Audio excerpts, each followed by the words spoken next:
Forgiveness is to open that doorway. It's a deep remembering of how much this is beyond whatever story or script we've brought to the situation. Even if you have been legitimately wronged by another.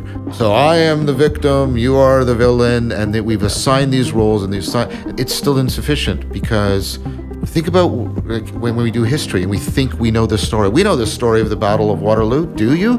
There's historians that continue to write huge books on this. Yeah. We think we know the thing, and even if that story is sort of right, that doesn't mean it's taking us, as we said, to the depths. And it's the same kind of thing. Can I remember? Can I deeply, profoundly remember?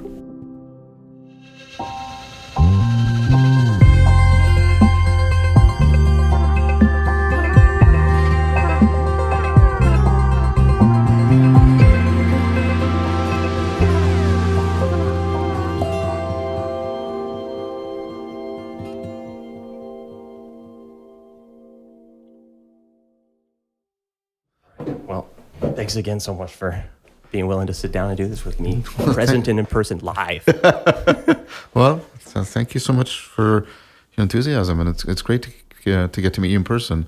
It's nice for me because I often see names and comments, but it's good to meet a person. Well, I mean, and this is a different kind of getting to know each other, right? This is one of the other knows. What is this, participatory knowing? This would be mostly perspectival, but a little bit of participatory, yeah, picking up a little bit on your sense of what yourself is, right. Yeah. And perspectival, or I don't know.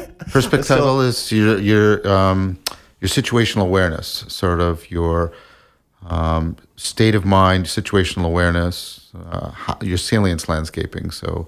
that one, it was still a little bit harder for me to grasp. But I mean, initially when you laid out those knowings, just at least contrasting that there's more ways of knowing than propositional, I was like, that's the first thing that really clicks. I've been trying to kind of to dig into those later two, but at least like participatory and maybe we can dig into those a little bit. Sure. But before we do that, remember and as long as we're good to do this still. Obviously, I told you before I was a little bit nervous to meet you in real life, and I'm very nervous too. I'm socially phobic by nature, so these things are challenging for me. But you seem like a really friendly guy, so that's helpful. Well, thank you. That's nice to hear. But you said before that you'd be willing to lead in a bit of a breathing exercise. Sure. To maybe that'll help both of us. But I thought that would be a cool way to start, a talk a little bit about spirituality and spiritual practice. Sure. So it's up to you. What do you want to do? I think the thing I'd like to do is teach you how to find your center, and let me talk about a little bit of the three components, and then I'll talk you through it. So first, as we're going to move back and forth and then side to side with our eyes closed, feeling off center this way, and then this way, and then do it with your head. And then once we feel centered that way, we're going to center our attention. And I like to use a metaphor. It's become something of a meme. The way I'm looking through my glasses right now, right? This is how I normally look through the way I'm framing the world, right. My salient landscaping, right? What you do in meditation is you step back and look at it rather than automatically looking through it. Right. And so what we're going to do is you're going to look at your sensations rather than sensing the world through them. And so you're going to pay attention to the sensations in your abdomen being generated by your breathing. So as you breathe in, silently say to yourself, in, and feel your sensations, and then breathe out and feel the sensations. And of course, you'll get distracted. And when you get distracted, when you're thinking about something rather than looking at your mind, right? Label the process. Don't get involved with the content. Just label the process, like thinking, imagining, wondering, hoping. Yeah. Don't worry about being super precise. Yeah. Just label it. Return your breath. Return your attention to the breath. In, out, in, out. And then the third dimension of centering. So you're centering your posture, centering your attention, and then the third dimension is you're centering your attitude. So the part of your mind that jumps around in the Buddhist tradition is called the monkey mind. And what you're trying to do is tame it, like taming a puppy dog. This is Jack Kornfield. So if you were trying to train a puppy dog to stay, and when it went away, you just you got angry at it, you'll train it to fight and to fear you. But if you just let it go wherever it wants, it'll never learn to stay. So you're trying to neither fight it nor feed it. You're trying to center your attitude. You're trying to befriend it. So you're centering your posture. I'll talk you through that exercise. centering your attention, and then centering your attitude. Does that make sense?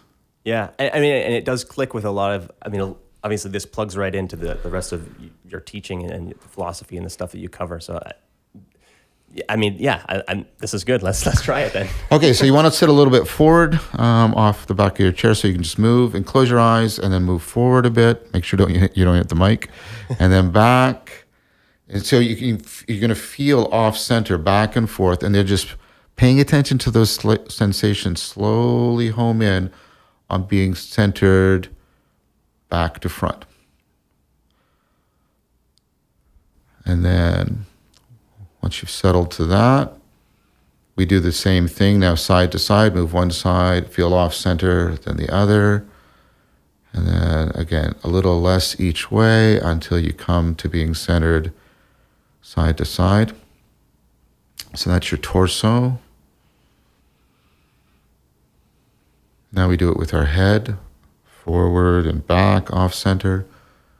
A little less each way until we come back to center.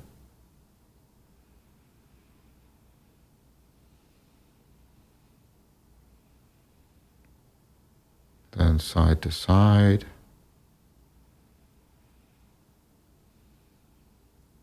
Slowly centering. Feel your head and body centered together. Now just savor that. What's it feel like in your body? What does it feel like in your mind to be centered? Relax your abdomen muscles and your chest muscles. Really sink into your center. Feel the connection down to the floor. Make sure your head isn't tilting forward at all. Now let your attention gradually drop. No forcing of your breath, nothing. Just gradually drop to where you feel your breath in your abdomen most prominently. Just make that connection first.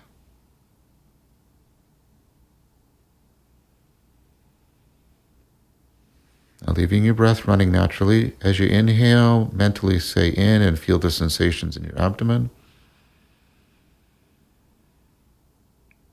As you exhale, out, feeling the sensations.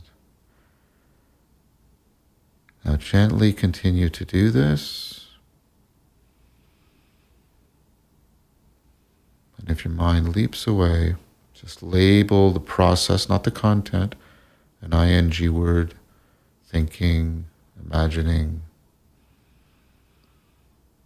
and in a way in which you are befriending yourself, befriending your monkey mind. Center your attention as you bring your attention back. Center your attitude as you bring your attention back to the breath. And just start following your breath again. Don't be frustrated with the repetition. This is like doing reps in weightlifting.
Let's begin to come slowly out of the practice, trying as best you can to integrate what you've cultivated in the practice with your everyday consciousness and cognition. Meditation is not a vacation, it's an education.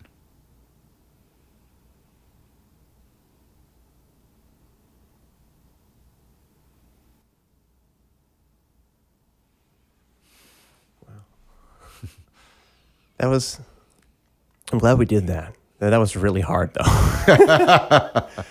Like I just a moment like this, like there's so many thoughts. I'm like, oh, what are some ideas I'd like to bring up? How do I even want to talk about what we're doing right now? And it's like, I felt like there was like 14 reps per second of, as far as in the, the weightlifting analogy. It's like my attention runs over here, and and it's so hard to bring that back without, doing it excessively forcefully. And saying, no, you have to you got to focus. You got to focus on the breath. Yeah. And I could see why you call that a practice, because that's good. That takes practice. It does. I've been doing it since 91. So what's that? 30 years. And yeah, it's something so in the Buddhist tradition, you're considered to be befriending yourself, and it's something like a friendship. You have to cultivate it. You have to keep it going, but if you do it right, it changes, it develops, it has a life of its own, but it can last a lifetime if properly attended to. And that's, for one thing, that's an interesting idea that you can befriend yourself. And it kind of connects to, I've been listening to Ian McGilchrist. I'm not sure. Ian and I have had a talk. Yeah. Really? Okay. Yeah, I haven't heard that yet, but I definitely want to go listen to that. Yeah, it's on Rebel Wisdom channel, the Rebel Wisdom channel. I really, really love Ian's work. And actually, I'm going to be able to talk to him in October. Excellent. So that was, I'm really excited for that as well. But he talks about, just like, obviously within the brain, there's a bifurcation of almost consciousness, where it's like there's at least two experiences or essences of what it's like to be you within your brain that are sort of connecting. And so there's, and that's an at least statement. It is. I don't know how many. Yeah, because you want to also talk not only about left and right, you also want to talk about front and back, the frontal cortex and prefrontal versus the rest of the brain. And you also want to talk top down, right? Because the neocortex versus the more ancient structures of the brain, all the way down to the cerebellum and the central nervous system. Right. So you want those three axes to be as optimally synchronized as possible. So there's a relational element between different parts of your brain, which may be different parts or different consciousnesses within you. I'm not sure if that's sloppy language, but that sort of, fostering a friendly relationship with different parts of yourself. I don't know. I know you've talked about that. I'm not sure who first kind of introduced me to that sort of thinking, but it's been a really pivotal thing for me to start to think about in relationship to my faith. Which I talked to you a little bit about that. Like, I have an interesting relationship with Christianity, where I feel like partially I'm a Christian within the confines of my community, and personally I'm not necessarily sure.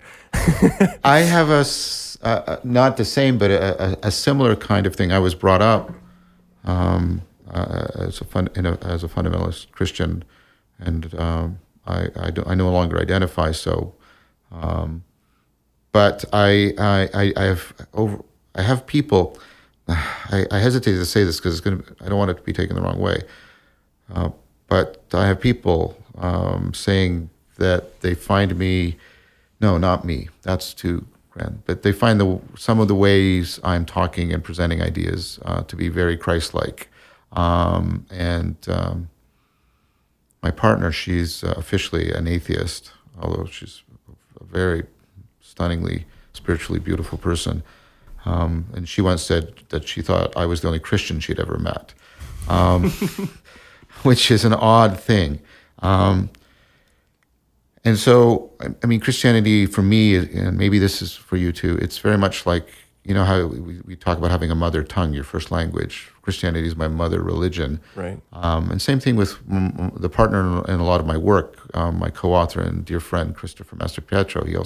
He's in a similar situation. And in some ways, we're kind of embodying what the West is going through right? This attempt to come into a relationship for some people it's still Christian, for some people it's post-Christian, or for some people, because they've immigrated, it's other than Christian, but nevertheless, that has been the sacred canopy of the West. And coming to understand what it would mean to be in right relationship with that, and coming to see if, and this is one, I want to say this very carefully because I have a lot of uncertainty about it, but trying to see what realities were being disclosed by the Christian framework, what ecologies of practices it afforded for the cultivation of wisdom and virtue, seeing to what degree that is possible for people who don't identify as Christian or identify in some other religion, and to do this, of course, respectfully to Christianity, has been something I've been aspiring to do, and so I'm privileged to have friendship with people who declare themselves as Christian, like Paul van der Klee, J.P. Marceau, Pajot. I'm not sure if Jordan Peterson is a Christian. I don't know if he's sure. But I deeply appreciate, and Mary Cohen is another person. I deeply appreciate the depth of their lives and their vision. But I have similar relationships with people who are Buddhist or Taoist and Sufi, and I'm really trying to understand. Something about this. I mean, that's the whole project that I'm sort of engaged in. And, well, I mean, it seems like it might even feed into a larger problem of like identity in general that we're struggling with in maybe the West, maybe just the world.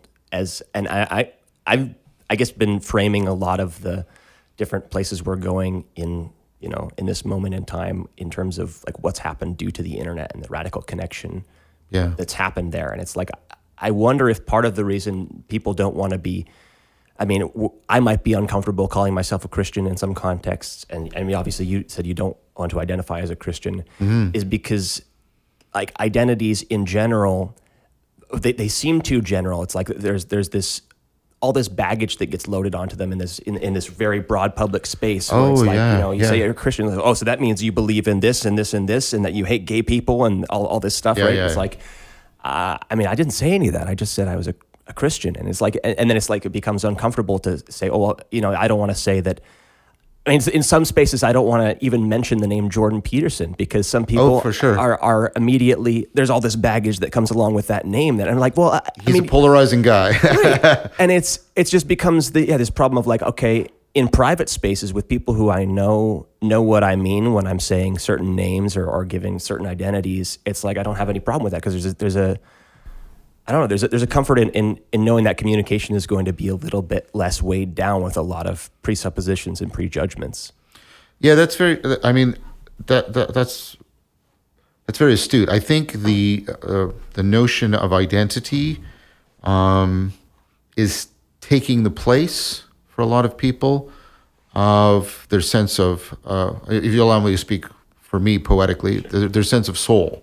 Their sense of sort of what their fundamental self is, and its fundamental relationship to the world, and they're trying to do what the soul and the self have for millennia done, which is put us into relationship with what we think is most real, connect us most to ourselves, to each other, and to the world, and we're trying to make the problem is it's been rendered mostly a political notion when it should properly be, I'm not saying it should exclude that, but it should more properly be an ontological, ethical, existential notion.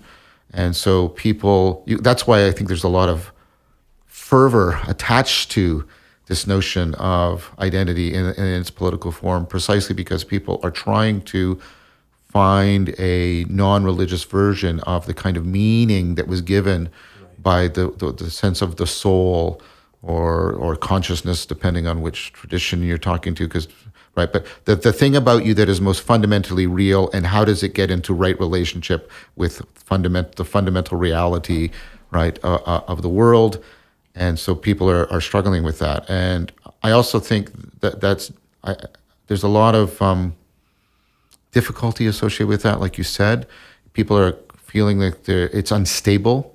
They're constantly negotiating it, and they're trying to figure out the degree to which identity is not being equal. I don't mean politically equal. I mean in the mathematical sense. You were just struggling with that. You're a Christian. You meet another person who's a Christian. Does that mean you have exactly all the same beliefs and orientations? Well, of course not. But how much can you vary from shared until the point where you don't belong together? That's what people are really struggling with right now. Yeah. Yeah. And that's a really difficult thing. And I think that's, I mean, I don't want to dive too deep into this topic, but I think that's probably part of why we're having some of these conversations, even about like pronouns and various things. It's just like nobody feels well understood in a space where, you know, all you get is, you know, a few lines on your Twitter bio or your Instagram bio to let people know who and what you are and how you exist and what your identity is. It's like I don't want to have a label if you're going to use that against me and just put me into this tiny little space of being able to brush off. Oh, that's what a Christian is, or that's what a man is. Yeah, you know. I think that's right, and I think the problem is that framing it as an even the term identity, right? Framing it as an identity issue, I think I have to be careful here because I understand that people are suffering. There are groups that are, you know, persecuted. I don't want to deny any of that. But I think framing it as identity is a fundamental mistake because I think what we're ultimately after is connection, this sense of connectedness. We were doing it in the exercise, befriending yourself. I mean, the Socratic tradition, know thyself, right? Which is a different thing than being identical or identifying yourself. Okay, I was going to ask you what the etymology is there. Like, what are you tapping into when you're saying, like, you're contrasting identity with something? Well, just let's just play with it a little bit, some serious conceptual play. So you, no doubt, like every other person I've met, will do very bizarre things. You'll point to a flat photograph picture of yourself, right, as a 2-year-old and say, there I am. Yeah.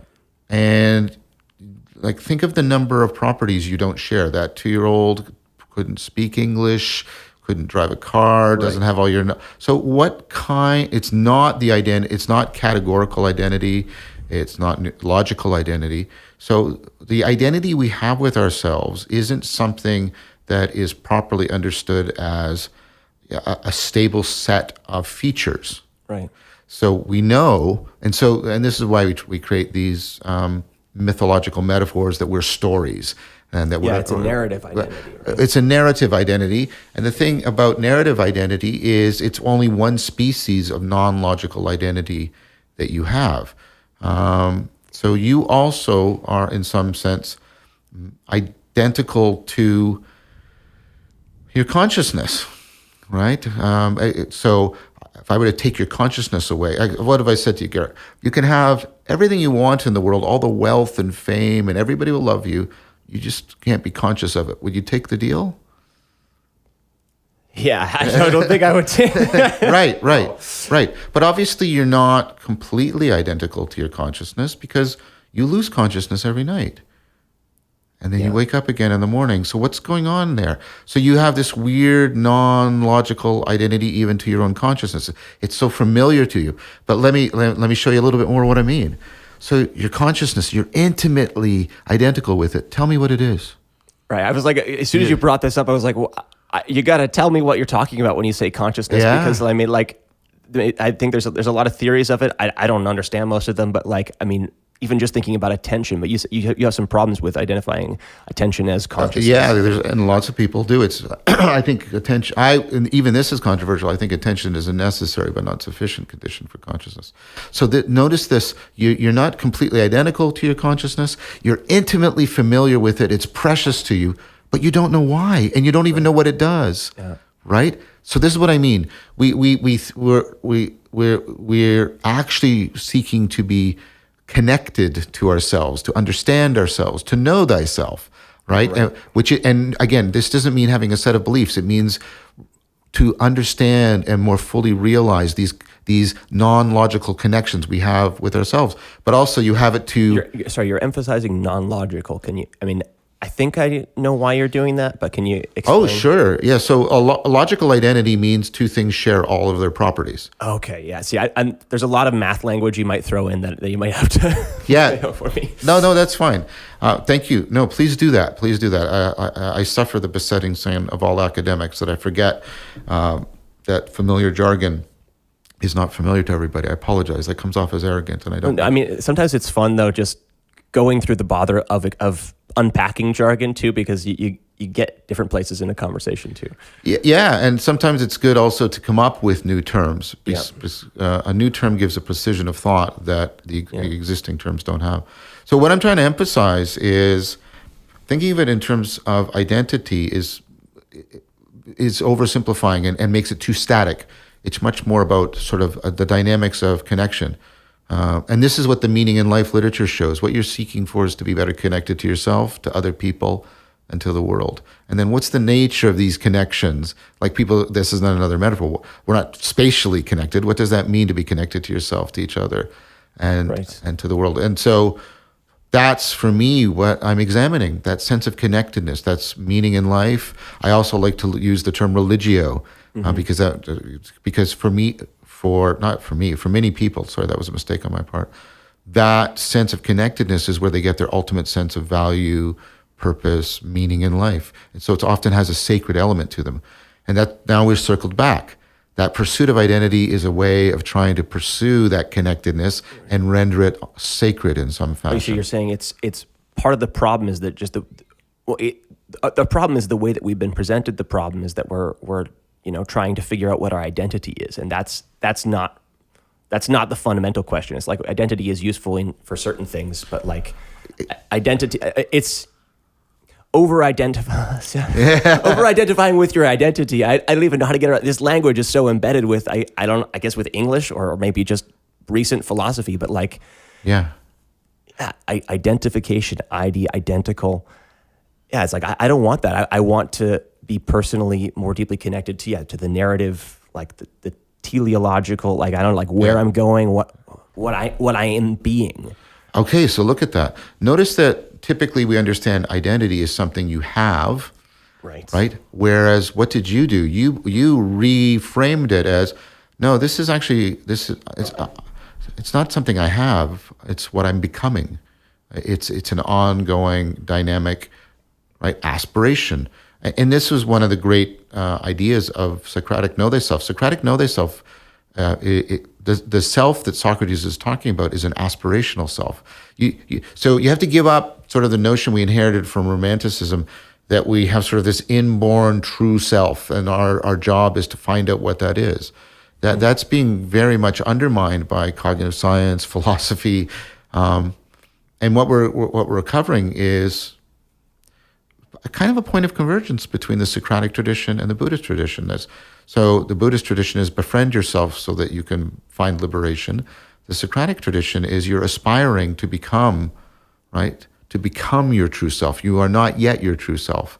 And this is also in Christianity, the idea that, the distinction between being saved and going through the process of sanctification, right? So many traditions, or many religious traditions have this idea, and in some it became mythological, your divine double, that you or Paul, St. Paul, the old man and the new man, there's a dynamic aspiration to move from one to the other as the core of what it is, which is paradoxical. The core of being yourself is to transcend yourself.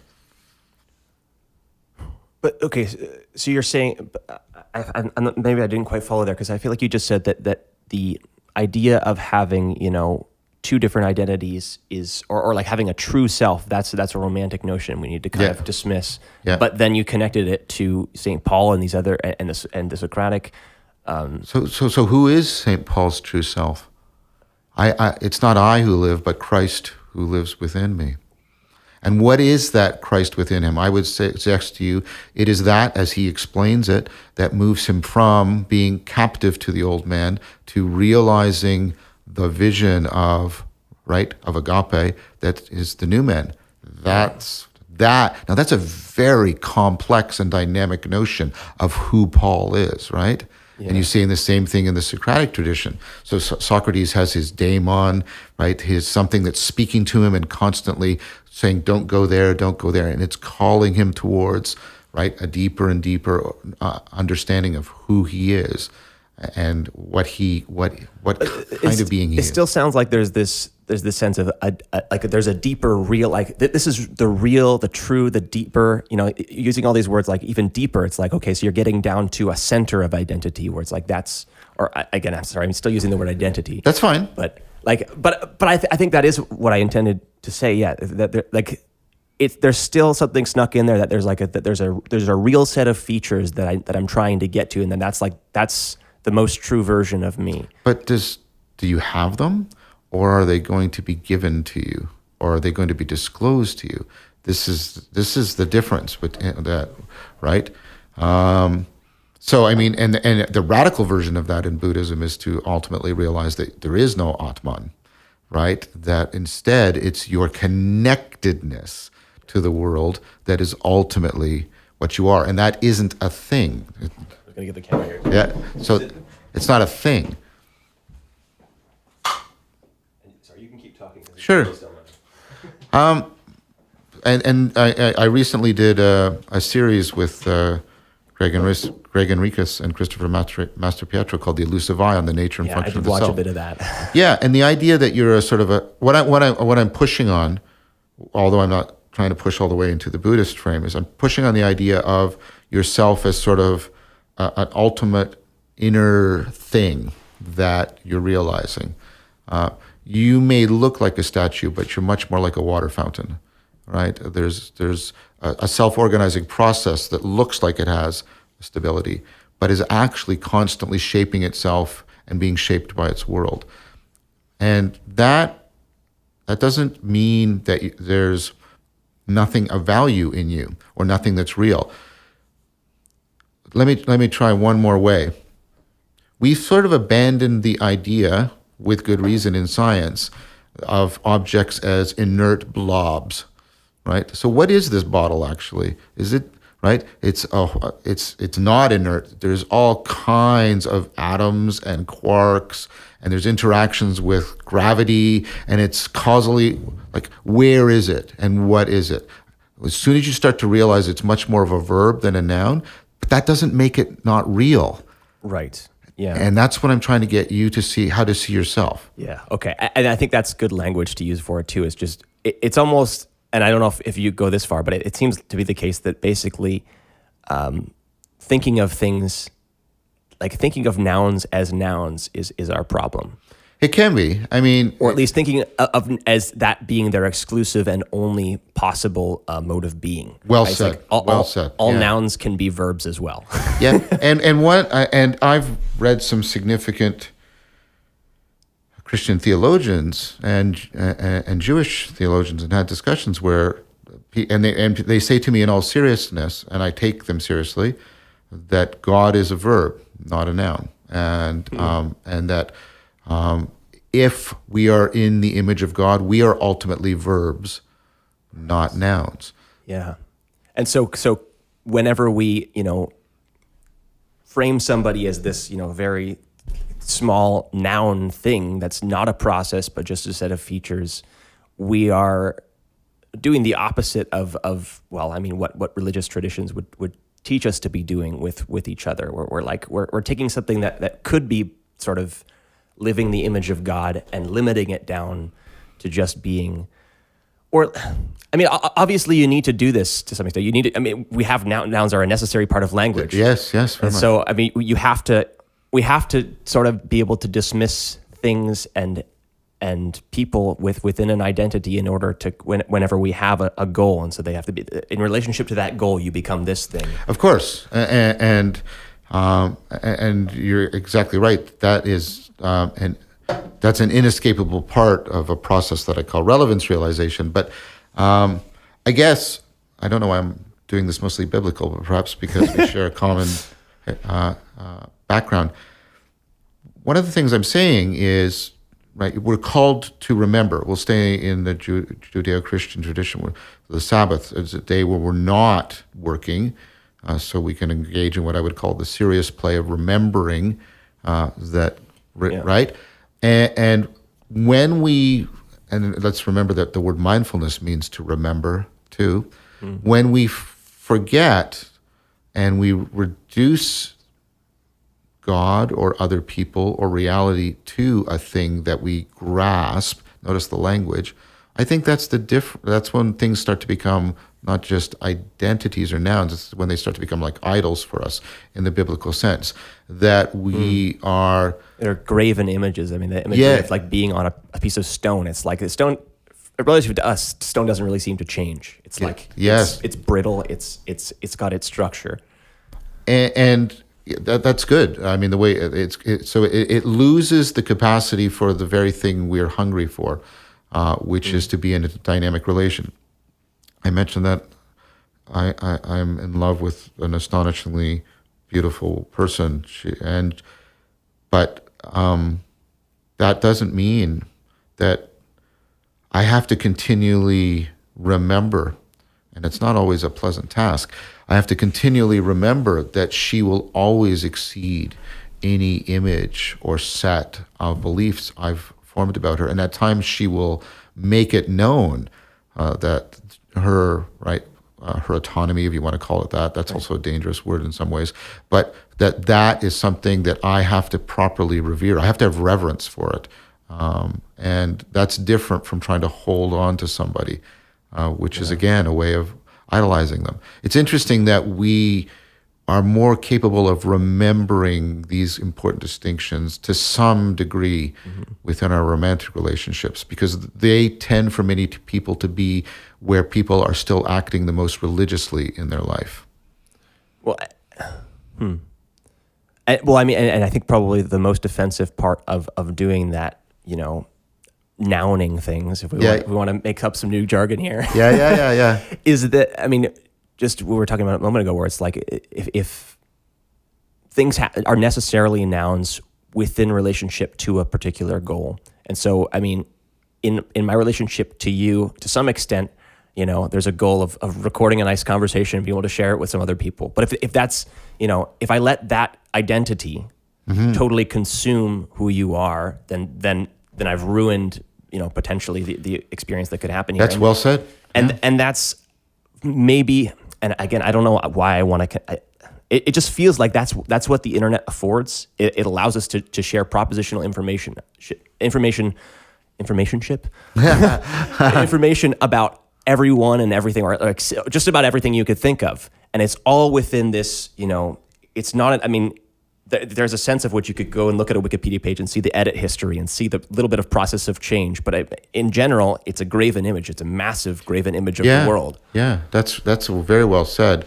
And we have, I guess, I mean, even in a psycho-existential, psycho-ontological sense, we have an idolatrous relationship to it. It's become to know what's sacred for you. Look where you're spending your time and investing your sense of self, your identity, as we've talked about it. For many people, they're spending hours and hours of every day on social media, and all they're doing is trying to craft connection and identity there. And there's this glowing, shining, addictive hyper-salient pornography. Yeah. And literally pornography as well. Literally pornography as well too.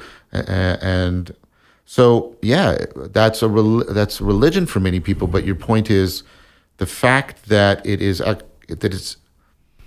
blinds you. It blinds you to genuine self-knowledge. In fact, there's the pretense of being somebody and having a life that you don't really have. It's a blindness to self-knowledge, but just to knowledge in general. Yes. It's a hyper-propositional worldview. Yes. And that's I think why people, at least that's why I was drawn to your material, and why there's this new club of John Vervaeke and Peterson and McGilchrist and various other people who are like part of this movement to say there's more to the world than the propositional. Very much. And I mean, that's really, really important.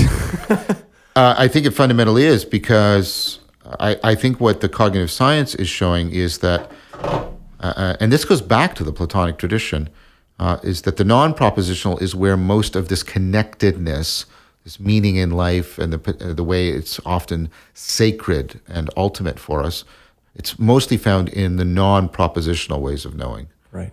And so the degree to which we are isolated into the propositional, and thereby and this is connected to the fact that we then tend to idolize it, is the degree to which we're sort of self-severing. We're cutting ourselves off from those aspects of our being that we need to be in touch with in order to find the meaning we crave. Some economist wrote that book, The 80-20 Principle, which maybe you're familiar with. Yeah. And it's like, from an economic standpoint, you can get most of the bang for your buck off of 20% of your whole line of products, right? If you, this is like almost the idea of sort of downsizing. It's like, okay, you've got 10 different products and only 2 of them sell really well. 2 of them make up 80% of your profits. So you just get rid of the other 8, and now you've got 2.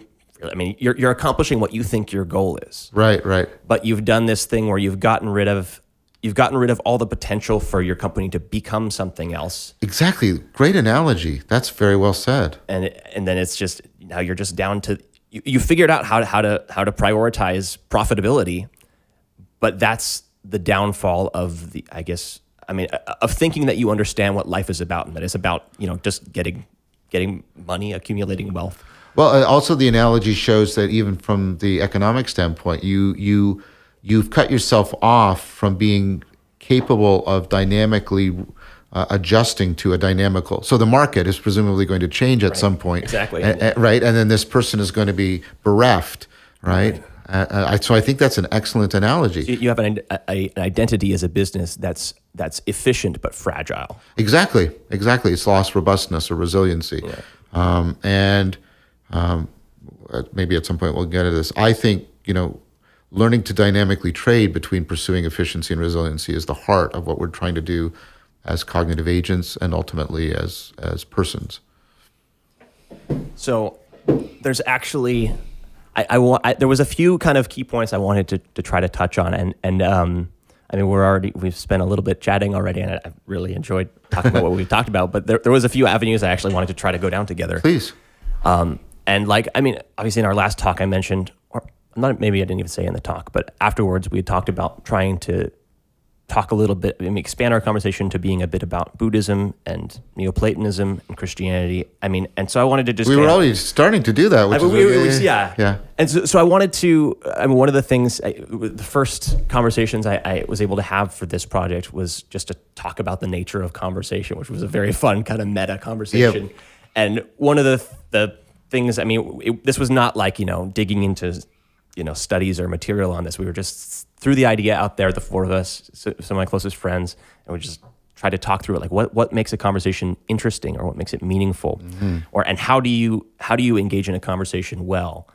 And one of the things that we we realized that in order to kind of set the stage for a conversation, there needs to be a level of agreement, of coming together. And so you need to begin by basically improving together and doing some yes and, right? If you can start a conversation that starts with no but it immediately changes the frame to a debate and a clashing of being. And I even noticed that I was watching, you had a conversation with Bernardo on Kurt's channel, and the way that first conversation began, he set you guys up. What do you guys disagree with about each other? And it was just like the energy just gets a little bit more intense, and then suddenly you're like, okay, let's slow this down for a second. Let's see, okay, so where are some points where we can overlap? And I thought that was a great example of saying, okay, so this is how much a conversation can feel different based on where you begin. Yeah.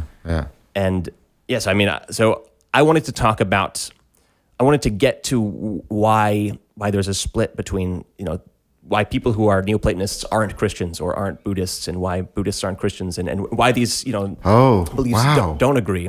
But I want to start by seeing if we could talk about some places where they connect a little bit. Sure. And obviously, I am a Christian, or in some sense of the word. So I'm familiar a lot more with Christian texts, although I'm obviously I'm limited by my personal tradition. So there's a broader Christian tradition beyond what I understand well too. But I wanted to, last year I had the chance to start, I guess with that same group of friends, we did a bit of a challenge where we were going to try to do, I think it was 20 and 30. We wanted to try to do 20 sessions of hot yoga in 30 days for Sober October. Yeah, right. And that was a really, really good time. And made good friends. Actually, I was able to connect with the instructor for that yoga studio and recorded a podcast with him recently as well. That's great. But it's been cool just to kind of expand my view of spiritual practice a little bit. But one of the things that I found really meaningful to do, because I mean, all the instructors would at the beginning and end of each session, or I guess just at the end. I mean, we started with Savasana, and then at the end we would return to that, and then we would kind of, I went through a bit of a talk of just kind of winding down, and then they would unpack the meaning of the word namaste, right? Which was like something like the light that is within me is also within you. And then some instructors would kind of unpack that a little bit more and say like the potential for who we could become. Yep. And for some reason, I didn't consciously understand why this clicked for me at first, but I had this sense that this is the time for me to pray the Lord's Prayer. And so I would walk through as a group, we would all say namaste together, but then I would stay on my mat for a little while and I would just kind of meditate on, each line of that prayer. And I mean, for one thing, that prayer has become really important to me because there was a period where a close friend really let me down in a serious way. And I had to spend some time thinking about what forgiveness meant in a really deep way because I said, I forgive you, but I did not feel like I had, and it was like, I had to think, how do I even believe that I know what you mean. I know what you mean. You can even believe that what you're saying, and you're absolutely right that you're sincere in the pronouncement, but yet it's not. I haven't figured out what that even is, right? Yeah, yes. And so I spent a long time one evening with again one of these friends trying to figure out what forgiveness meant, and just trying to go through everything that I could understand about it. I'm going through all these different parables within the Christian canon, and somehow we landed on the Lord's Prayer, and we were thinking about this. I mean, I went into a Bible school, a very small one, a very charismatic one, and some of the stuff I learned there is a little bit more fringe, but some of the stuff was very, very consistent with a lot of other Christian teachings, and we were able to touch on some things that have really helped me to have a better relationship with Scripture, and I mean, one of my teachers taught me what a chiasm is. Yes. Right. This poetic structure of really ancient poetry or even narrative sometimes, which I guess is not necessarily a hard line between those in a lot of cases. Yeah. But this idea of like, descent and ascent and kind of centering on a particular concept, and then this kind of mirroring as you walk out of that concept. It's like, okay, this is the center of the concept. We're going to start on the periphery and we're going to make our way to the center, and we're going to see like maybe two versions of this same concept, and then we're going to walk and we're going to walk that whole path we just got to this concept again, and we're going to look at all those things sort of in a new light now in the context of having seen this center point. And I had the sense probably the Lord's Prayer is a chiasm. That would make sense, right? And I started to notice these little parallels. And I mean, there are Catholic theologians who talk about the chiasm of the Lord's Prayer. So this is, I realize I'm not first person to think about it this way, although I think I might arrange the chiasm slightly different. That for them, they center it on the Eucharist, and so the giving of the daily bread. But to me, it seemed, and maybe we're both right, maybe neither one of us is right, maybe it's not a chiasm. But to me, it seemed like the center of the prayer is forgive us that we may forgive, or forgive us as we forgive. That Greek word, I think, is kai. It's not a super specific, or at least I don't know. I've tried to ask my friend who knows Greek, how that word should be interpreted, because it's interpreted differently depending on the translation. Maybe this is an obvious thing, but I don't know Greek. Right. But so forgive us as we forgive. There's this continual element there of like forgiveness. It comes into me and then goes maybe past there. And I mean, looking at this as a chiasm, and also perhaps the other way. Yeah. That the degree to which because Jesus seems to indicate in other places that the degree to which you forgive others is the degree to which you will be forgiven. Yeah, yes. Exactly. Yeah. And so, I mean, seeing this whole pattern of this narrative. So I mean, you start in considering Father in heaven like this the most abstract. I mean, heaven is as far away as you can get from here. Yeah. Right? And our Father, it's like the source of everything. So just begin to meditate on like this total abstract Sounds like you're doing Lectio Divina on the Lord's Prayer. Yeah, maybe I am. I'm trying to. Yeah. And then, Our Father in heaven, holy is your name. So we're going to stay there and just focus on how far away that being is from me. Mm-hmm. And then we're going to gradually make our way from there to me. And so it's our Father art in heaven, hallowed be thy name, thy kingdom come. And there's this stepping forward of I want that identity to come down here into me. Yes. And then thy will be done is a more active, that's the kingdom in action, thy will. Yes. Yes. Thy kingdom come, thy will be done on earth as it is in heaven. Now we're beginning to think about earth again, and heaven is coming here. And then it seems to me that, giving us our daily bread, I mean, that maybe is more difficult to unpack, but I mean, based on, I feel like the kind of symbolic stuff that Peugeot has helped me to begin to learn to digest, I think you could think about bread. I guess actually I've read his brother's book, Matthew. Yeah. Yeah. And he talks about bread being like the structure or the almost like the wisdom. Like the bread is like a mold or something like that. It's like it's contrasted with wine. Wine is like just pure potential, whereas bread is the form. Maybe if it's also the fact that, I mean, it's bread too, which is food, and the fact that part of who we are is our biological nature, right. And that we need to. You were probably brought up in a tradition where you said grace for your food.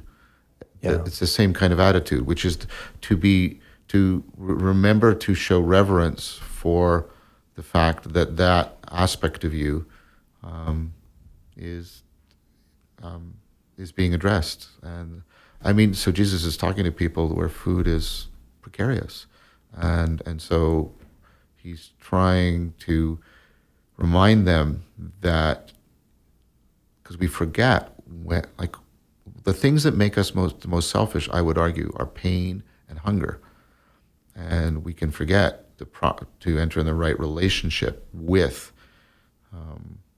that part of ourselves when it's under risk. This is in cognitive science. This is called scarcity mentality. When people feel that their some important resource is scarce, they lose cognitive flexibility. They become much more self-centered. Their ability to empathize with other people goes down. And perhaps, I'm not saying this is a soul reading, but perhaps one of the reading is to remind everybody, right, to get back to a place where instead of this being something that divides us from God and from each other, instead it can be a place where we can come together. And that would then overlap perhaps with the Catholic idea of the Eucharist and the bread being where we come back to God and we come to each other. I don't know, I'm just offering that as a thought. No, I think that is helpful, and yeah, because like on some level, it's like, and it is a very symbolic thing. It's like, okay, so I need bread because it actually makes me into myself. Yeah. Right? So in a certain sense, it's like very practically bread. It's participatory, right? You know it by becoming it, and you're remembering yourself into your community. Yes, as well, exactly. Beyond that. Which I think we should think about community language a little bit too. But I know I've been thinking about this very personally, like, okay, God coming down to me. But I mean, the prayer is not a singular, like single person prayer. It's always us, right? Yes. And so it's very much focused on the participatory. Yes, very much. So but anyway, so we got to bread, and it's like within the context of like this, this ground of being maybe coming down to us, or maybe ground of intelligence. I'm not sure if that language can map. But that's it. I mean, there is some deep relationship between the ground of being and your biological grounding, right? And seeing them in relationship to each other. And like you said, the fact that it's give us this day, right? Our daily bread, right? And it's in the context of this path walking from the center of like what we want to be, the telos of everything, of like God, of we want to get to God, or we want God to come here. We want there to be, a fitted relationship between God and man. And we also go the other way. We use hunger metaphors to talk about the lack of that. Right. I hunger for this. And blessed are those who hunger and thirst for righteousness. Or Exactly. So we get down to bread, and then I think right after bread is then forgive us. as or so that, or and then we will forgive others. Yeah, for me, that maybe that's what is where you connected to the Namaste. Yeah. Where it's that, and you're right. The Greek makes it difficult in places, but there, it's. I hesitate to like. I'm not a Christian, so I hesitate to be doing this. But I mean, I regularly do Lectio Divina on the New Testament as one of my readings. Which just to clarify, exactly what is that? Lectio Divina is. Oh, so Lectio Divina is a way. I'm sorry. Lectio Divina is a way of reading a text not to be informed by it, but to be transformed by it, by emphasizing not consuming the sort of propositional content, but letting it speak to you, resonate within you, so that you can be transformed by coming into the presence of the perspective that it is offering. Yeah. So it's more like reading a text like the way I'm trying to come into right relationship with you right now. Yeah. That was, I mean, the reason I started reading books again, I mean, this is probably a big statement, but it's just because I listened to Jordan Peterson doing that. Yeah. He was reading, these various classics, like, or even like historical stuff or semi-historical. I mean, the Gulag Archipelago and various, talking about old creation myths and various mythologies. It was just suddenly I was like, there's something real there that's worth investigating. And so I began to listen to I found Norse mythology really interesting. Yeah, it's powerful. And I mean, especially the Christian overlaps too with stuff like there being a tree of life at the center, and that the God, the highest God, in order to achieve a higher sense of godhood, has to hang himself on that tree. And it's oh, I've seen that before. Yeah. But yeah, learning that you can engage with poetry and with texts not as something to be consumed. Well, I mean, maybe it is. I mean, in terms of this bread thing, it's you want to consume it, so then it transforms you and you become it. Well, Augustine says something really interesting about that, and I think Dionysius says something at the same time. When we consume physical food, it becomes us, but when we consume spiritual food, we become it. Which is really, really interesting. So when you're reading the Lectio Divina, isn't it a sense? I mean, in both of those cases, isn't it some of both? I mean, it is. You're obviously taking in the meaning of the text, but what you're trying to do is, and this is very Socratic for me, you're trying to realize what you're missing and what you're not getting. So when you're doing Lectio, you actually chant the text, you let it reverberate. What's it provoking in you? What's it evoking in you? What perspective are you invoking when you do this chanting and relating to it? It's almost if you're reading Plato, Socrates is becoming present for you when you're doing the Lectio Divina. Or if you're reading, Paul in the New Testament, the power of that particular perspective, you're trying to presence it, and then what is it calling forth to you? How is it challenging you? Yeah. And so yes, in some way you're still hearing, you're still learning, and so there is that consuming like food, but it's much more other directed. It's much more about not how can I get the information, but how can I conform to this and be transformed by coming into relationship to it. And the way what you're doing right now, the way you're doing the four stages of Lectio Divina are Lectio, you read it, and then like you said, meditatio, you're reflecting on it, and then oratio, how are you responding? What do you want to say in response to the text? And then contemplatio, you a period of silence where you let it work on you rather than you work on it. It sounds to me you were doing that with the Lord's Prayer. That's what it sounded like to me, at least. That's sort of an intuitive practice in a lot of community. I mean, that's sort of what happens at a book club. In a lot of cases, I mean, if it's probably, you'll settle on that pattern regardless of whether you plan it or not, because it works so deeply. And probably if you don't implement that pattern into your book club, it probably won't last very long. I don't think. I think that's right. I mean, man does not live by bread alone, right? And so coming into relationship with the Logos and letting it take on a life of its own, and that's what I'm also doing in the work I'm doing on dialectic and dialogos.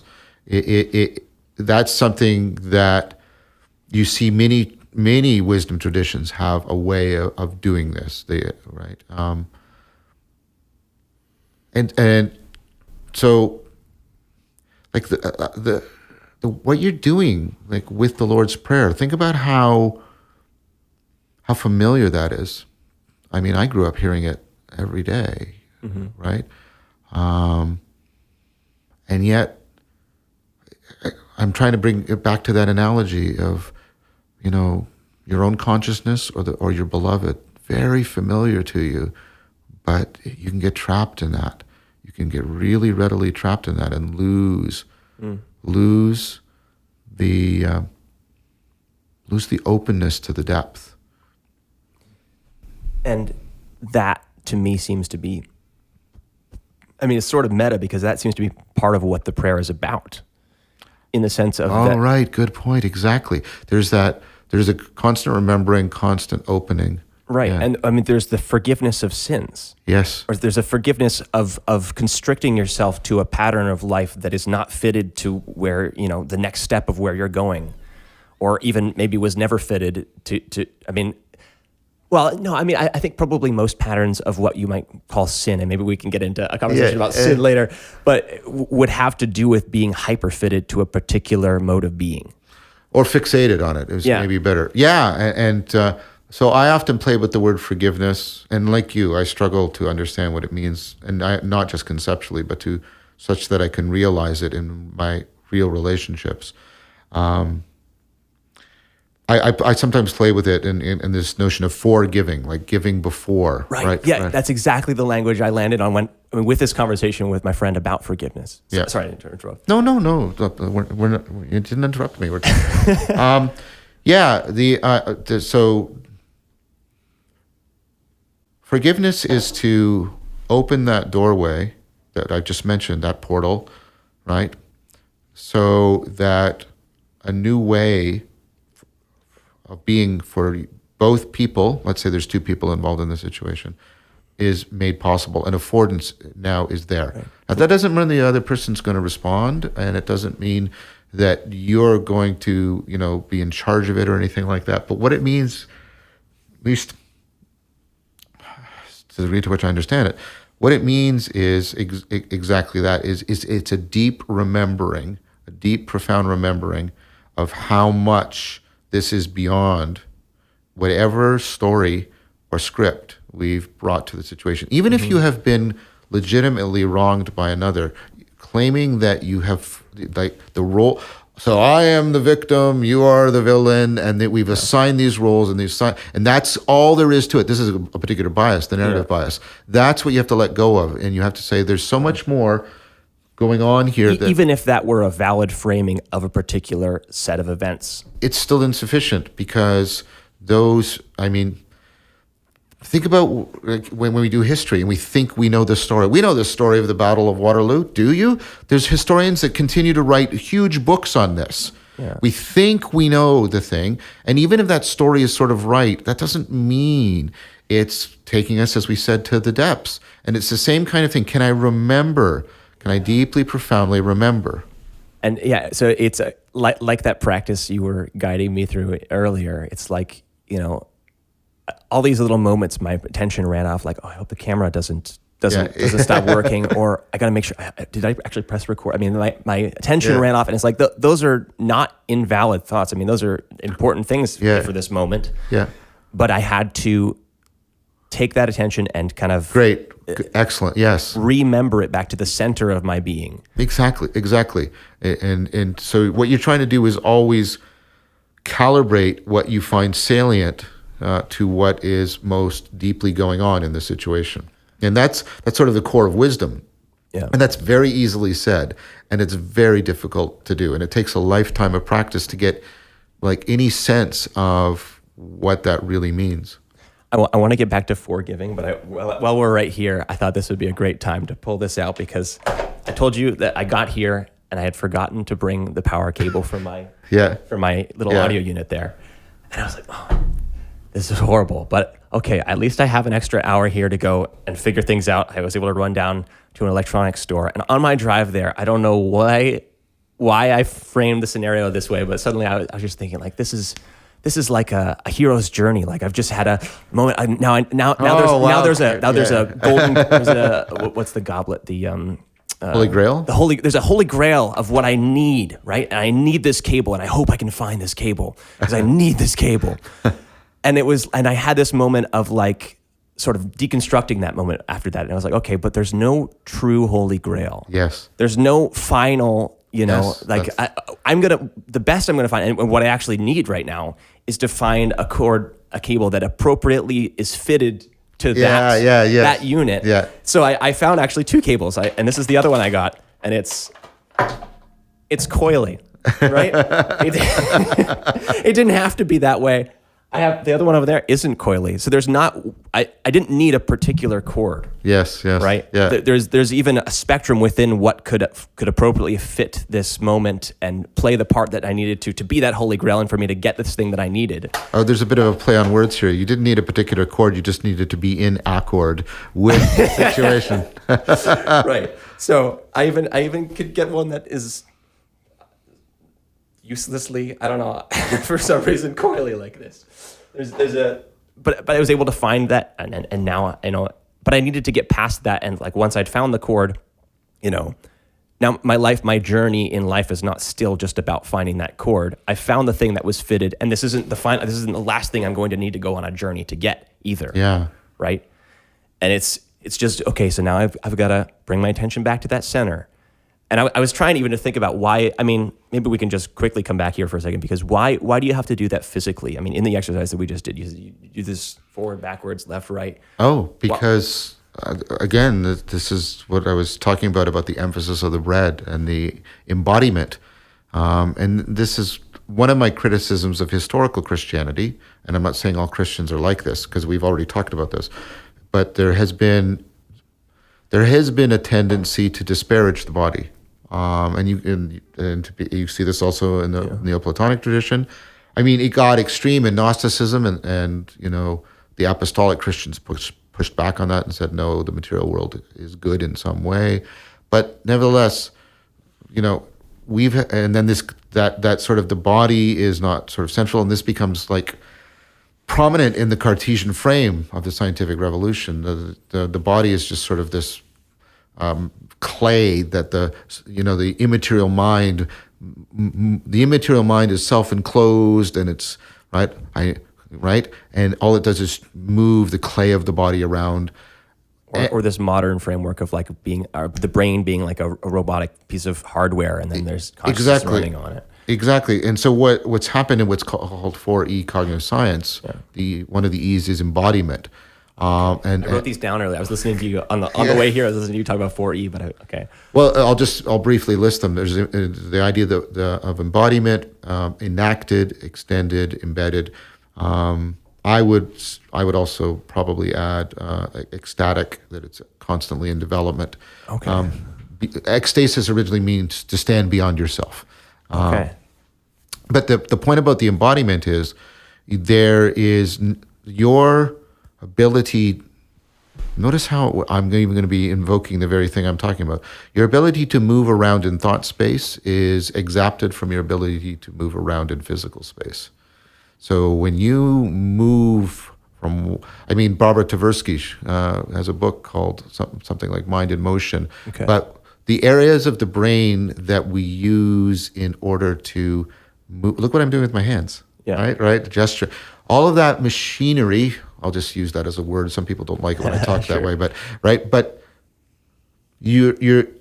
what's happening is, so just to be quick, like exaptation. So my tongue originally evolved for taste, poison, or food, and for moving. And I noticed the other day, like the very tip of your tongue it's like you taste sweetness there first, right? Yeah, yes, So is sweetness like that lets you know that maybe no other bacteria have gone there and started to rot in the food before you got to it? Yeah, so it's a poison detector and a food detector, and but it's also flexible because it helps you with digestion by moving food around. Right. And that's why many organisms have tongues, but humans use tongues to speak. So the tongue did not evolve for speech, Right. but this is what's called exaptation. It was sort of like it's called pre-adaptation. the speech machine didn't have to be designed from scratch. There was a lot of potential there ready that could be utilized for this function of speech. So that's acceptation. And so you and I, the embodiment thesis is basically we are constantly exapting our sensory motor engagement with the world into our more, cerebral reflections on the world. And so notice what I was doing with my hands. I'm doing this loopy thing, because I'm trying to show you right, that I'm doing this with my thought, but what I'm doing is... And you're not just doing it because I need to do a visual aid. It's like, it's intuitive. You just naturally... Not only that, out of... Susan Golden Meadow, if I limit your capacity to engage in gesture, your cognitive performance will decline. Wow. So if I spend too much time sitting like this... It has an effect on your cognition. And notice what I just said, by the way. If I limit your use of gesture, your performance will decline. Where's that? That's a movement in space term. Do you see that? But I'm using that to express an abstract change in a property. Right. Even you said, so ecstasis a second ago, right? And that totally links up to our discussion about identity. Right, identity being this static set of descriptive propositional terms about you, and ecstasis, it's breaking past that. Moving past it, and so we have a breakthroughs and going forward and not and we have the idea then is that bringing in the body is actually central to understanding cognition. So one of the dimensions of participatory knowing is that you don't just think a thought, you embody it, you participate in it, you're enacting it. Okay. So the reason these four E's are important is because those are actually when we're engaged with an idea, we're embodying it potentially, we're enacting it, where it's being embedded, or we're being embedded within it. It's the embedded part. The idea reflects the way in which you are embedded in your temporal and physical environment. So it's like context. So notice the circle you just drew there. Yeah. You drew that because we're sitting at a table. And so the table is, we table things. Right. And so the table is the tabling, and then you drew this little circle here because the table is there and it affords you conveying a kind of precision of the meaning. It's like there's different levels of consciousness. There's the consciousness of us in this room. There's the consciousness of me and my body. There's the consciousness of maybe a more like abstract me inside of my body. Yeah. And what's the last one? Embodied, embedded, enacted, and extended. Extended, okay. Who's doing the conversation right now? Me or you or us together? Right. So I was missing one step in that journey. This is like layer number 3. So you and I together, and this is one of the goals of Dialogos. You and I together. Turn this on while you're still. Yep. You and I together are creating a dynamical system that is creating this. So you asked me earlier about what is a characteristic of a really great conversation. Because I ask people this, because I do work on this. And one of the defining features is the conversation takes on a life of its own, and we get to places we never thought we would go to. Right. That's extended cognition. And notice how meaningful that is. Notice how, now imagine what would happen to your sense of meaning in this room if that extended cognition was removed, right? And this conversation didn't have that. Your embodiment, your enacting, all of that was taken away. Yeah, it becomes so cold and dead. And I mean, one of my favorite things that C.S. Lewis wrote is his. It's not actually one of my favorite things, but one of the images that he painted that has really stuck with me. Anyways, this was a really powerful read for me last year. The Pilgrim's Regress, and the main character John has this experience where he goes to this mountain, and there's like this. I think the mountain is alive or something. It gets kind of abstract at this point, and he gets there, and it's like as he goes to the top, things are just becoming less themselves and becoming this static nothingness. And he begins to like look at himself, and he's not seeing himself. He's seeing meat and bones, and everything around is becoming just nothing but sort of material, and the identity is just flattening, flat ontology. Yeah. It's like, and gray for some reason, that seems to be the color everybody thinks of when you get into that frame of mind. Because it reduces depth perception. Right. There's no distance. It's harder to pull out depths. Yeah. That's why we don't like twilight also, because neither the rods or the cones in our eyes are working at their optimal. So the twilight zone, Rod Serling, because that interesting. That's, yeah. Wow. That's the worst time for us, actually. But yeah, so there's this. But that brings up something, if you don't mind me saying something. Go. So there's Shapiro talks about this in his book, The Universe of Things, and he's citing a science fiction story, and I can't remember the author. She's a really good author. She wrote a science fiction story, The Universe of Things, and it's about this guy, a mechanic, and he has exactly the opposite of Lewis's Pilgrim's Regress. He's working in his shop, and the embodied, extended, the almost life of everything starts to become so present to him, and it's horrific because he doesn't have the mental framework to process it. So there's horror on like both ways. You see. Yeah, and that sounds so much like Lovecraft's like main there. thing too, there is a Lovecraftian element to it, and in the sense, the way the Lovecraftian gods are just incomprehensibly vast. They're combinatorially explosive to use language. Yeah, and great art. Rilke said something like. There's a line in the Elegies where he says something like, beauty is terror that we're just able to accept. Something like that. Interesting. That's a wonderful way of putting it, I think. I had another really, really fantastic conversation this year with somebody I recently met, J.F. Martel. And if you haven't, he has got this short book called Reclaiming Art in an Age of Artifice. I think you'd really enjoy it. It's I think I would. But I mean, he kind of started me on that journey of just thinking about art, and I began to engage with more like classical composers and stuff like this. The music that I never would have listened to before, and then suddenly seeing guys tapping into this sense of awe and wonder about the world, and even, I'm forgetting the composer. See, I obviously I didn't grow up listening to a ton of classical music or anything like this, but there was one composer that he had mentioned in the book to listen to, who seemed to be really focused on that sort of horror but like beauty element of and when I listened to his music within that framing, it was like, whoa, right? And I was able to enter into that sense of the fear of God, almost like, the awe and the numinous, to use Rudolf Otto's sense.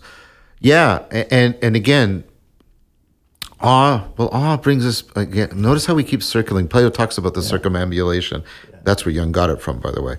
Okay. Back to awe, because I'm studying awe both with colleagues of mine, Brian Ostafan, and also Jennifer Steller and Michelle Ferrari and Jin Sung Kim, running experiments and reading about it. But awe is really interesting because awe, I would argue, awe is an extended form of wonder, a deep form of wonder, and curiosity are very different. People confuse those two together. What's interesting about awe, though, is people's sense of self. They feel their sense of self shrinking. Now, normally when people feel their sense of self shrinking, that's terrifying. And if you push awe too far, you'll get horror.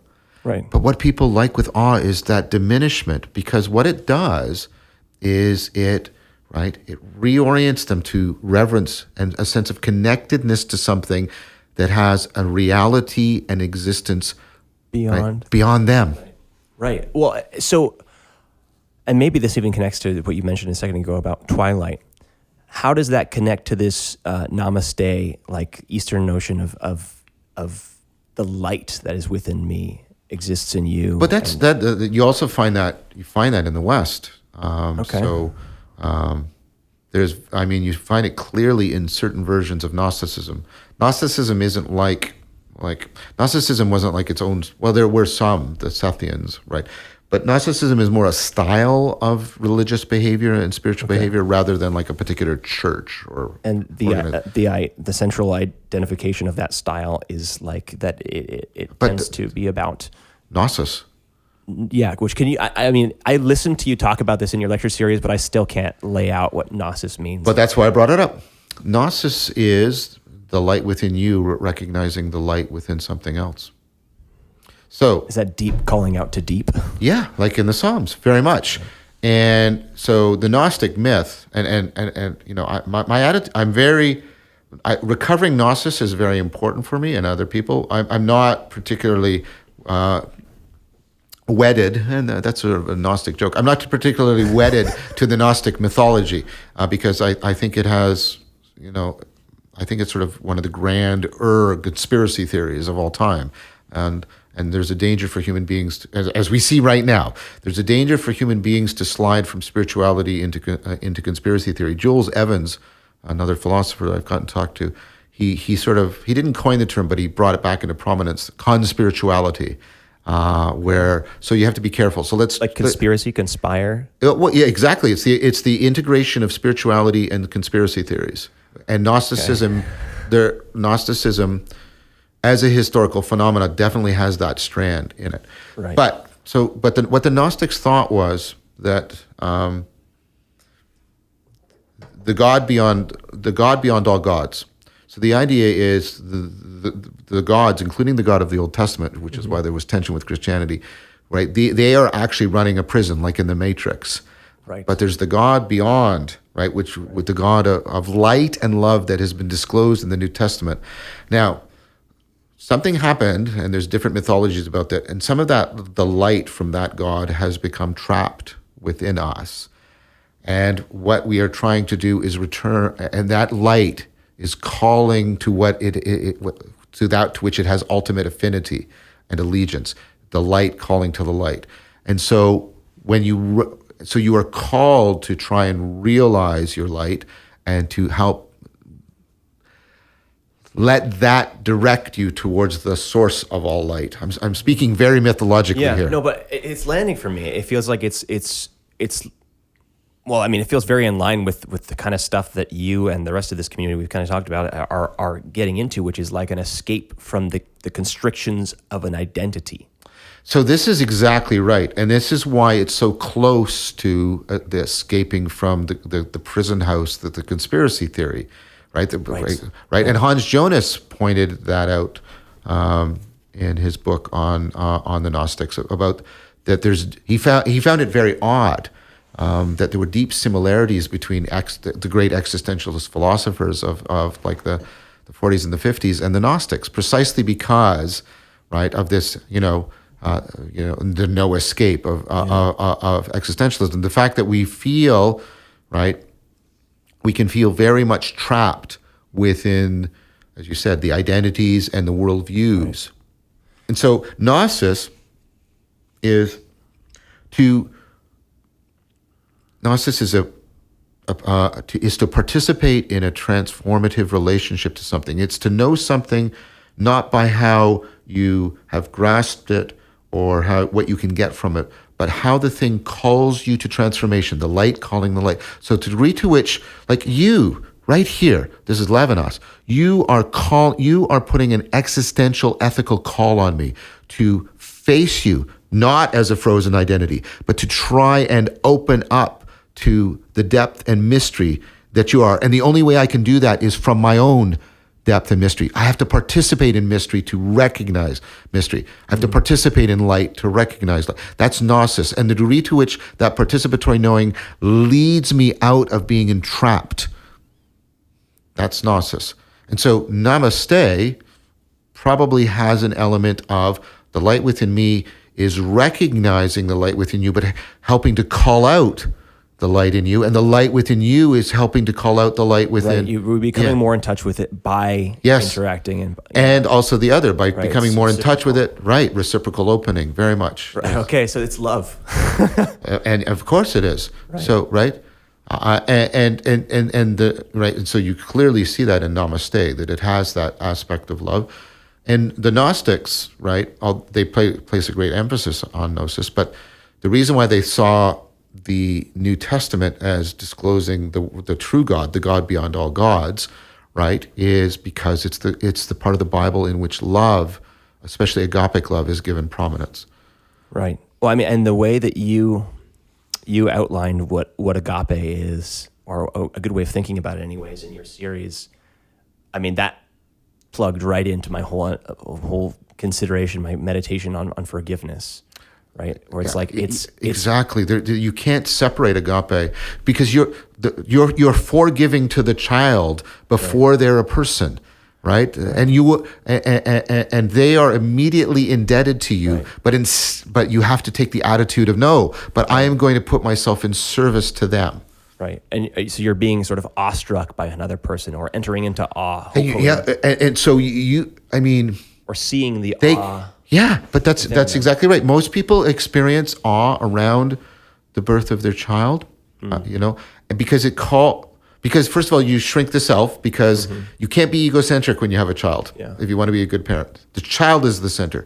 You're not the center, and that's easy to say. Try living that, man. That's really hard. Okay, so you're also opening up to, because we are so familiar to ourselves as persons, we forget how there was a time when this biological being wasn't a person. How did this personhood emerge? And you're doing this with. Right? You're doing this with this other being, and they're not a person.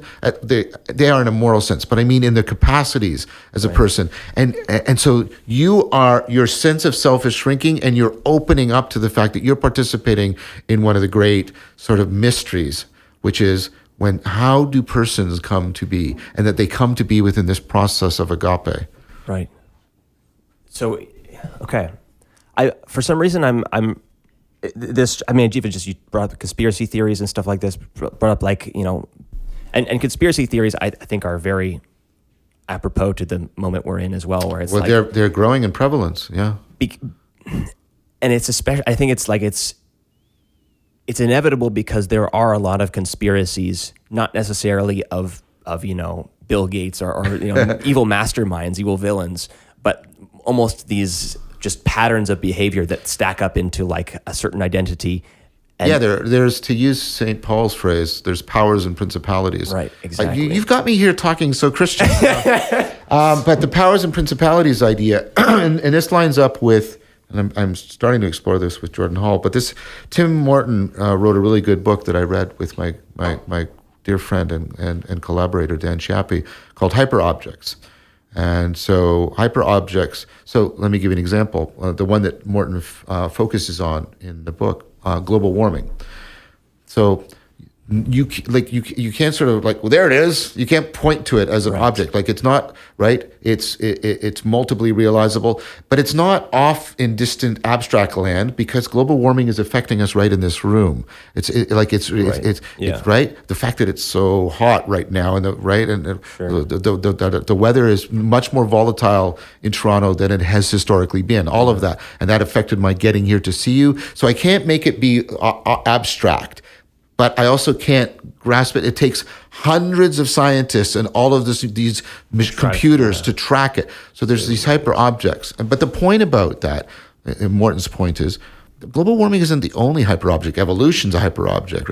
We are and what we're doing with, for example, the internet is we're creating massive hyper objects. We're setting or at least we're beginning to be able to engage with hyperobjects that, well, I guess we are creating new ones, but we're also beginning to have access to hyperobjects that we didn't have access to before. And so we have lots and lots of principalities that are evident and right in front of us. And it's so difficult to process what they are because they're hyperobjects. They're beyond objection. And COVID's been another one. Right. And so it's like, how do I process what COVID is? Well, it's obviously I need to have, I have to fit it into what I can conceive of as a narrative. Yes. And I mean, you have to do this for any object, for anything that you want to fit into your story. You have to compress it into a character within that story. Yes, and so what kind of character is COVID? Well, it's invisible. Yeah. It's ubiquitous. It demands purity. It demands isolation, and it can kill you unpredictably. It sounds kind of like an Old Testament evil deity, right? And so people and Zach Stein and others made this argument. I was making it too. Jules Evans was. People were going to, and we actually predicted this right at the beginning of COVID. I said, you're going to see people turning to sort of Gnostic, conspiratorial mythology, trying to get a grip on this hyper object of the pandemic. Mm-hmm. And it's necessary because it's such a salient object to try to get a grip on it and have some way of gripping with it because it's in your life, is very relevant. Yeah, exactly. It's a hyper object. You can't dismiss it, but you can't grasp it. And so people are thrown back on to the kind of cognitive cultural grammar they typically use, which is mythological. And so, the question is, right, how do we get people, sorry, this sounds arrogant, and I don't want it to sound arrogant.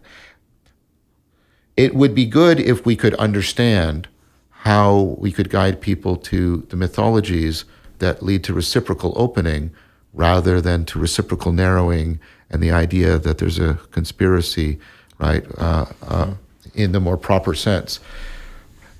And that's been a challenge because one of the things that COVID did was increase the domicile, increase the sense of disconnectedness that we've been talking about, right? And so people are hungering. That's why you see this bifurcation. You see people turning to conspiracy theories and all this other stuff because they're trying to get the connection back somehow. And on the other hand, you have this growing movement no, let's really understand meaning again.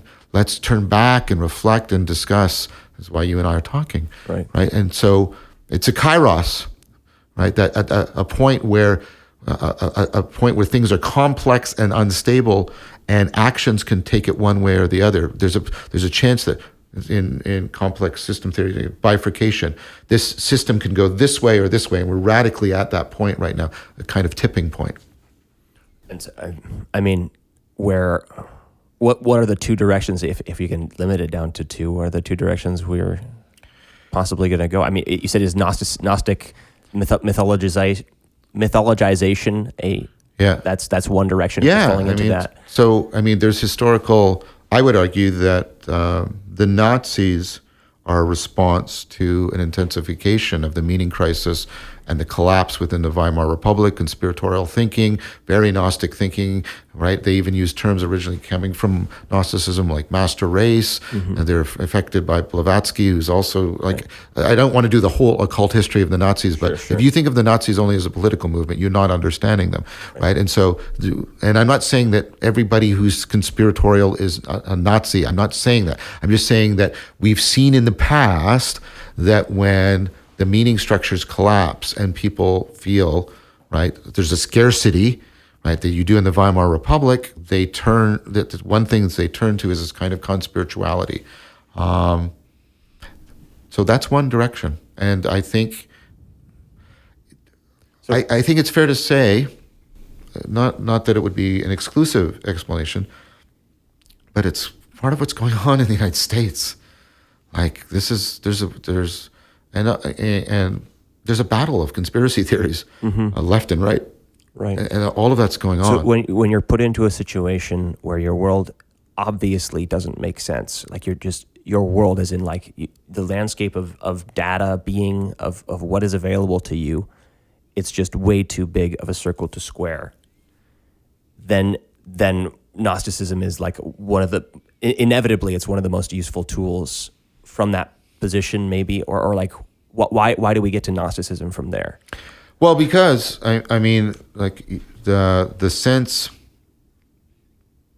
there's an inner and outer explanation. The outer explanation is the sense of being trapped, right? That existential sense of so I talk about the sense of being existentially ignorant, existentially inertia. That's why people go into therapy. Like I'm stuck. There's this sense of stuckness, right? I don't know how to go forward. There's inertia, and I don't know what's going on. There's this kind of deep ignorance, and those two together can give you a sense of existential entrapment. And so, trying to find something that will free. So it's very easy to think that you're in a prison when you feel that existential entrapment, right? The inner reason is. And this one's more controversial, and I'm still reflecting on it, so I'm not completely happy with what I'm going to say, but there's something to Jung's idea about, because we're seeking gnosis in our relationship to our deepest self, right?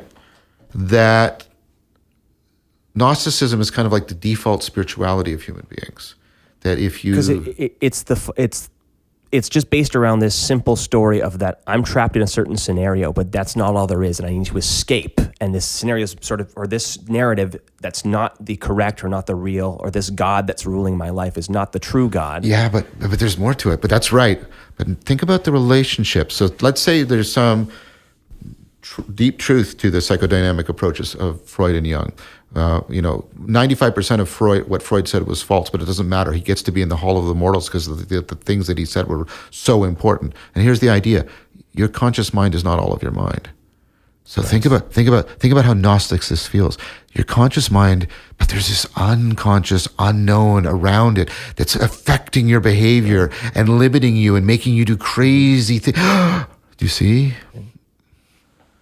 And so there's both inner and outer reasons why Gnosticism is very attractive for us.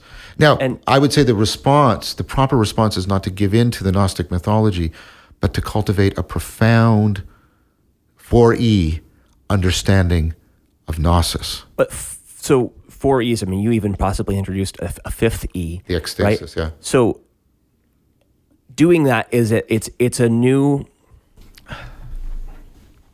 it's maybe a plug, or maybe a cable. It's not those 4 E's are not necessarily the entirety of existence. No, right? No.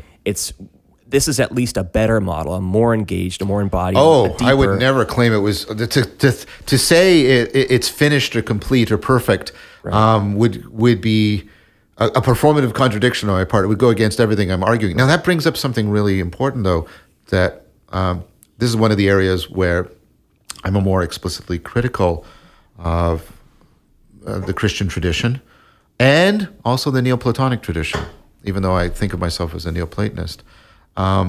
Which is the idea of the sacred as perfect, the idea of perfection.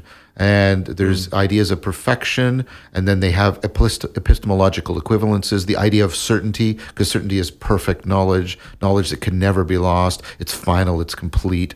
And these notions of the sacred as also perfect, I think are things there are aspects within the Christian tradition where sacred is not understood that way.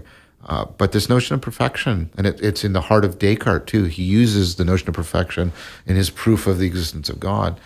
So there's deep connections between Descartes' commitments to perfection and certainty. And we have come to realize, I would argue, we've come to realize that the pursuit of certainty is largely quixotic. We shouldn't be doing it. And sorry, this is not a radical thing to say within the last sort of... Wait, sorry, so what is quixotic? The pursuit of certainty. The pursuit of certainty. Yeah. I mean, we read Don Quixote last year together. He was so certain of that those windmills were giants. He was so certain that herd of sheep was an army, right? But he was missing in his moment. He was missing this sense of grand narrative in his life. And everyone around him seemed to want to take that away from him. Yeah, it's very much about people realizing that the mythological framework is going away. Now, what's interesting about Cervantes is he clearly starts as satire, and then he falls in love with Don Quixote, right? And you can clearly see this. And that's part of the answer. The part of the answer, to take it back to the original point, is a view of the sacred that's more about falling in love than coming to completion. Do you want to come to completion in your romantic relationships? Do you want to come to completion or perfection in your friendships? No, because that is not the appropriate relationship to the nature of the reality. That is the ultimate nounifying and forgetting the verb. Right. Yesterday, I just finished beating a video game. Yeah. It's done. Yeah. Right. And that's the sort of disappointment. I mean, there is a part of me that likes to be able to say, I could put that back into the shelf and say, I completed that. I did it. Yeah. Right. But that's the more, there's an opening that happens when I get to do that, because now there's all these new things that are open to me. I could go read a new book. I could go watch a new movie or whatever. But I guess, so yeah, there is something that's freeing about sort of closing a chapter in your life, even with a relationship to somebody. Anyway, sorry, I don't want to go. That was an interesting thought, but I don't want to go down that trail. I noticed this is maybe a good kind of pivot point in our conversation, though, because you started to point out something that you're critical about, even within the Neoplatonic tradition as well as Christianity. But I want to make sure before we get into trying to maybe defuse Yeah. our spiritual, because I feel like what we've done so far is talk about some great ways in which we can enter into all these different spiritual perspectives and spiritual mythologies and philosophies from many different cultures and moments in time and people groups, and seeing where's some central points that they're aiming at. And I mean, within Christianity and Buddhism, and maybe we kind of hit this already with the Neo-Platonic tradition, there's this sense of forgiveness, of the light, of the deep, calling out to the deep and seeing the beyondness of the world. And that's not, so maybe Gnosticism there, that's a connection. I was gonna, even when I was thinking about, I mean, I didn't want to just, here's a set of talking points and let's talk through them. I wanted to just let this be a conversation and see where we would go. But I'm really appreciating that. I mean, and I'm not complaining. I'm not about what I'm going to say. I mean, I get lots of these where it's, what is the meaning crisis, and what is relevance realization, and those are legitimate questions. Again, I'm not complaining. I'm enjoying this being a much more, this is much closer to dialogos. This is much more of a partnership where we're pondering and wondering together, and that it's opening us up to real possibility in a real way. So I'm just saying, I thank you for that. I appreciate that. I'm really thankful that you were willing to do this with me too. This has been so fun so far, man. But okay, so we've hit on that there's, sorry, I was just saying that I didn't want to do this in outline, but there was a few things I wanted to try to hit and remember. Yeah. And so I wanted to see, so a few connection points between Christianity and Buddhism and Neo-Platonism. And I thought, maybe the supernatural is a sort of idea of a connection between Christianity and the Neo-Platonic. And that's a nice segue, because there's deep connections between the notion of the supernatural and the perfect, and the sacred and the ultimate. Yeah. And notice that we feel that those are all close to each other, but we're not really clear about the proper relationship. And I hope it's been apparent that when I use the word myth, I sometimes prefer to use the word mythos. I'm not meaning it as something pejorative. Yes. I'm trying to talk about, hopefully we can maybe talk about, I'm trying to talk about the imaginal augmentation of how we see reality, so that we can see things that we otherwise would not see. And so there is the attempt to give us guidance into how to relate to what ultimate reality, Paul Tillich calls faith ultimate concern for what is ultimate. The attempt to give guidance to that, of course, has a history to it, and that I go into the history in the series, but the main idea is that history also is bound up with a mythos. It's bound up, we've talked about, with metaphor and imagery that's being exapted to try and give people a guidance, so that they can come into right relationship with what is most real, within and without and between us, right? And that involves a lot of language that's spatial in nature, like we talked about earlier, a sense of the more real is above, or it's above, so below, right? Yep. Or in time, it's in the future, the promised land. Or it's outside of the cave. Yes, outside of the cave. Plato, exactly right. Coming out and coming up. Of course, it's important to remember that Plato saw it's just as important to go back down after you've seen the sun. The point is not to see the sun. The point is to see the sun and go back into the cave. But anyways, so all of those, and think about even the word contemplation, temple, to look up into the sky. So we have a sense of, right? Now we have two metaphors, and it's interesting because they play off against each other in weird ways. We have the sense that the more real is up, but we also have a sense of the more real is below, like the foundations, profundity, the depths. Well, is it even, so you said contemplation, that's temple. Is that the same? Is there an etymological connection there between like the tempest or temporal, like time? I don't think so. I think it has to do with looking for the etymology that I'm aware of is to look to the skies for a sign from the gods. Right. But I mean, like the waters of chaos is like the tempest is like this is like the chaotic beyondness, and then time. Again, in Mathieu Peugeot's book, he talks about a deep connection between time as contrasted from space. Time is potentiality. Yes. and space is identity.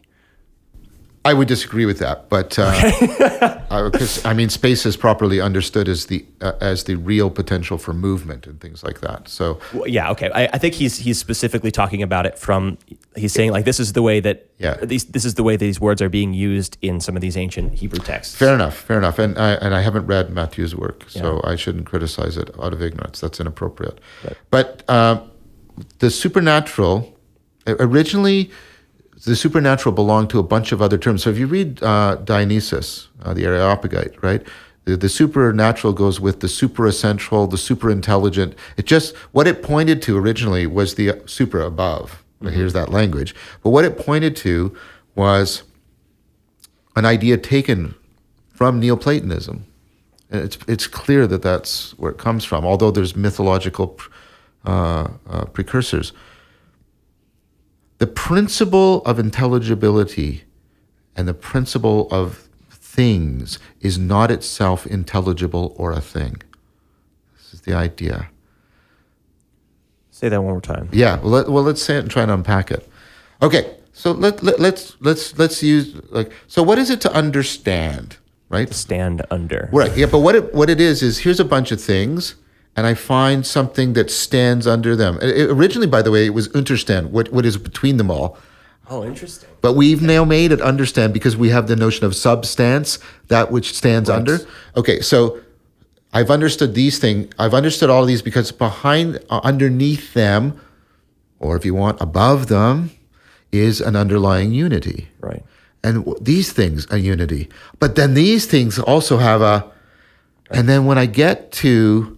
So there's something that is the source of all of this unification potential, all of this intelligibility. The universe? Well, no. Well, yeah, but we say the universe, and that's the idea that there is an ultimate... The physicists want the equation that they can put on their T-shirt. And is the reason... Okay, but if it's a universe, does that have to do with speech? Again, it's like there's a logos at the top of... Yeah, so very much. The idea is... logos is to gather together so that things belong together. That's what you're doing in understanding. And what I'm trying to get you to see is there is nothing in terms of which you can understand the source of intelligibility, because to understand is to bring it into unity, but it itself it's like the Big Bang of understanding. Right. Does that make sense as a metaphor? This is a tricky thing to get to. But let me see. Let me talk back to you and see if I'm on the right track. Anyways,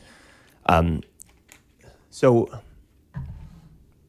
okay, maybe even again, this is a very. Yeah. I'm thinking about this now. There's the true. I mean, this is something. This is an example of the true chord. Yes. The true cable. Yeah. But I mean, this is real, but it's not that thing. So how are you understanding it? What are the principles that are allowing you to understand it? So it's got a certain shape. It's got a structural functional organization, as I like to say. And you have one, and that can enter into a relationship. So you notice you have things, and then you explain them in terms of principles about how they are organized. Is that okay? And then you have principles for explaining those principles until you get the principle that explains everything from which all possible explanation comes. But there's nothing in terms of which you can explain it. There's nothing behind it. Other than everything just being all unified in that. Right. Whatever it is. So you can see everything as asymmetrically dependent on it. You can see how everything comes from it, or to use the Neo-Platonic idea, everything emanates from it and everything returns to it. When you're trying to make sense, you can see how everything derives from it, and then you can understand everything by how things are unified back towards it. Mm-hmm. So there's nothing. Notice what we're doing in understanding. We're getting behind things to a principle, which is not a thing, in order to explain them. But there's something even behind all the principles. It's not even a principle because it makes it capable for you to understand the principles.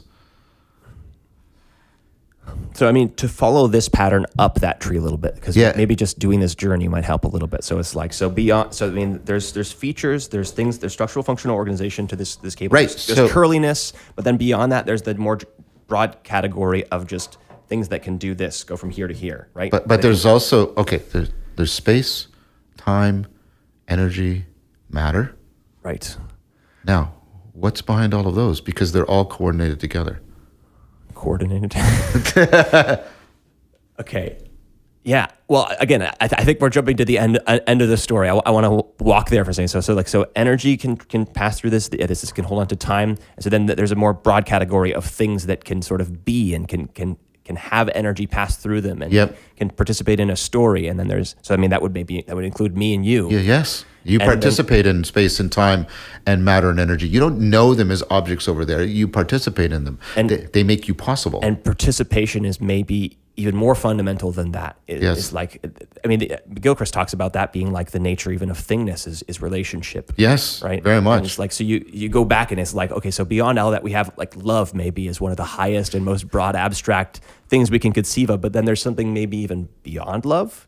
Well, I mean... Is that the supernatural? Well, what I was trying to get at, so the ultimate in Neoplatonism is the one, right? Which is not a thing. It can't be a thing because it's nothingness. It's no thingness. Yes, because principle. Let's use a good species of principle, like a law in physics. E equals mc squared. Relativity. It's the reality that makes atomic bombs possible. So it's a fundamental thing. Where is it? Where is E equals mc squared? I can tell you where this bottle is. It's a thing. Right. Bottle's here. Spatial temporal location. There's events. Yeah. The bottle moved. Yeah. Where is E equals mc squared? Yeah. Because it's not really a thing. But it's real, isn't it? Well, it's a thing in the same sense that it is fitted to doing participating in a story and embodying a certain action, a certain narrative. Or perhaps turn it around. Everything is participating in it. In E equals mc squared? Yeah, because everything is bound. E equals mc squared is a way in which reality is shaped. So there's a structural functional organization to the very possibility of things existing. That's not the structural functional organization of a thing, but it's a structural functional organization. And these things are, in a sense, just instances or shadows of that deeper reality. And we're making our way towards the supernatural, by the way. Right. Well, you mean like as humanity, or like in this conversation? In this conversation, what I mean is we are getting. I believe we're getting to the point where I can say, and then what you can do is you can try to create a mythological image for this ultimate. So let me try and give you. Let's not do love. Let's do justice. Although you could do this with love as well. Okay. Which is funnily enough, because those are sort of like components or for component processing of like the character of God, of like the love and the justice of God, right? Totally. But I'm doing justice because it'll allow me. Or sort of opponent processing, actually. Yeah, I think you introduced me to last time. Yeah. So without uttering the word in your head over and over again, I want you to hold justice in your mind.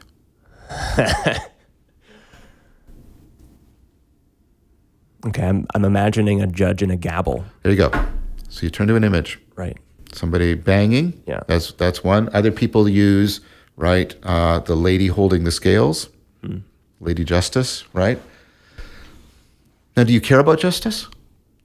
Yes. And is it just over there, or is it something you actually participate in? Right. Well, it's something that I can manifest in a certain way, but I can't manifest the finality of it. Exactly. So what you do in order to hold it in mind, and you need to hold it in mind because you care about it and you want to be in right relationship to it, right, is you form an image. Now, what if people are trying to care about ultimate reality? And notice how we were stretching our thoughts to the very limit. They want to be in right relationship with that ultimate. They're going to form an image to hold it in mind and relate to it. But is an old man banging on a table justice? The judge with the gavel? Right. No, the image is not the thing. Right. But what does the image do? Well, the image enacts something. So sometimes people use balance for justice.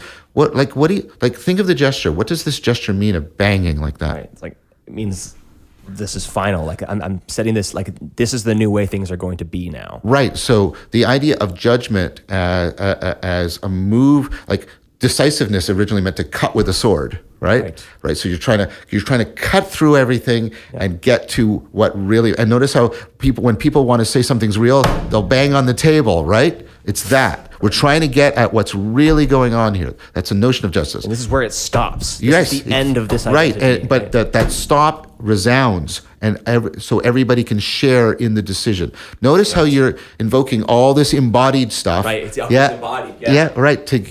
Okay, so now what I can use is I can use spatial imagery in this way to try and allow me to hold in mind that which is above all things. It's not a thing. It's nothing that I can actually know because it makes all knowing possible, but it's not distant from me because it's in the very guts of my being a thing and my ability to know and my ability to relate. And so you think of things that are above nature as a way of imagining that. Right. And so that's very fundamental to Christian. I mean, to a lot of religion, that seems to be almost the nature of religion, but Christianity's version of this is talking about God, and God being this, person, story, concept that is holy, holy, holy. That is, which is a mystical tradition, right? It's not holy, or it's God is holy, and then holy means like set apart. So you're going to set apart again from that holiness to not that holy, no, and not even the holy that's set apart from that. It's 3 steps removed, as holy as you could get. Because God is unnameable, right? Who are you? I am that I am, or better, the verb, I will be what I will be, which is your attempts to name me are meaning that you're not in proper relationship to what I am, right? And, in Jesus, who do you are? Well, who do people say I am, right? The answer is always, no, step back and reflect. Don't try and pin me down, but step back and reflect on the very action of trying to do that. Okay, so the thing is, you can get locked into that and forget that it is a myth. And I'm meaning this in a deep sense. The way the image of the judge is a myth for justice. It doesn't mean it's a false story. It's a way in which human minds can come into right relationship to a hyper object, right? Well, and it might be false given a different context, but it's like, okay, this story may be fitted to a certain scenario, but not fitted to another, in which case it's false. Actually, I feel like in British or like European vocabulary, false, like don't be false with me, or yes. True and troth and trust have, according to some etymologies, an original. So to be betrothed is to to enter into truth. Okay. Yeah, to be true to someone. Right. And so don't be false. So okay. So being don't false. Bear false witness. Also, right. Go ahead. Okay. So I just wanted to see if you could unpack that a little bit further. So it's a contrast to being true is being faithful, being connected to continuity of contact. Somebody. So when you're true to someone, it doesn't mean you have true beliefs about them, or at least it's not reducible to that. It means that you are going to continually transform and conform so that you can maintain a continuity of contact to their always unfolding reality. And that's why we use verbs like falling in love, right? Right. Yeah. Okay. So we don't want to have a false narrative, because but narratives can be true and false on different levels and on different levels of our being. And we can notice how we keep coming back. We can forget. Human beings can forget. We can forget the origin of these words like supernatural. And we can forget, with the forgetting of the origin and the embodiment within that, we can forget the original functionality. Sorry, I know I get lost on all these rabbit trails about etymology, but you unpacked forgiveness. Yeah. And give and get would be, different. I'm yes. giving or I'm getting. So why is forgive and forget? Why are they opposites? So that's interesting, because the or not necessarily opposites, but different directions. Well, yeah, they are, and people put them together.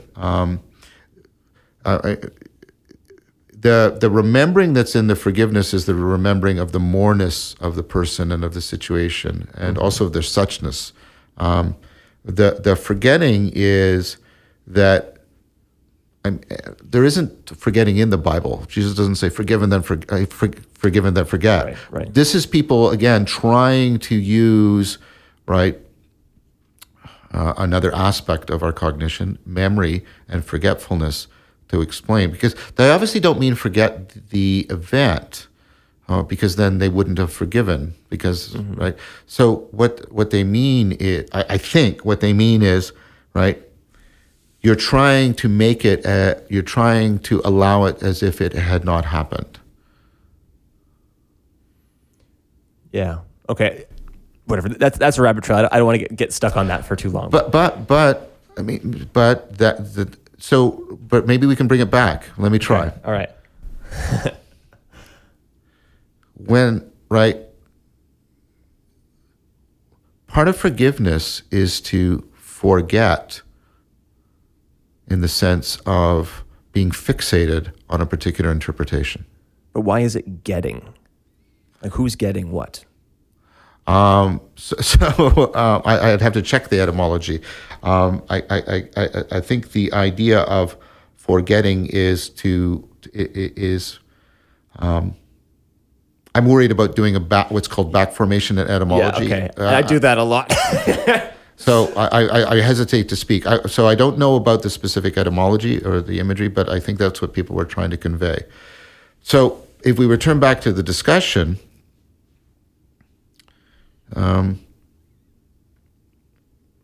what happens with the supernatural in the history of the West, of Christendom, and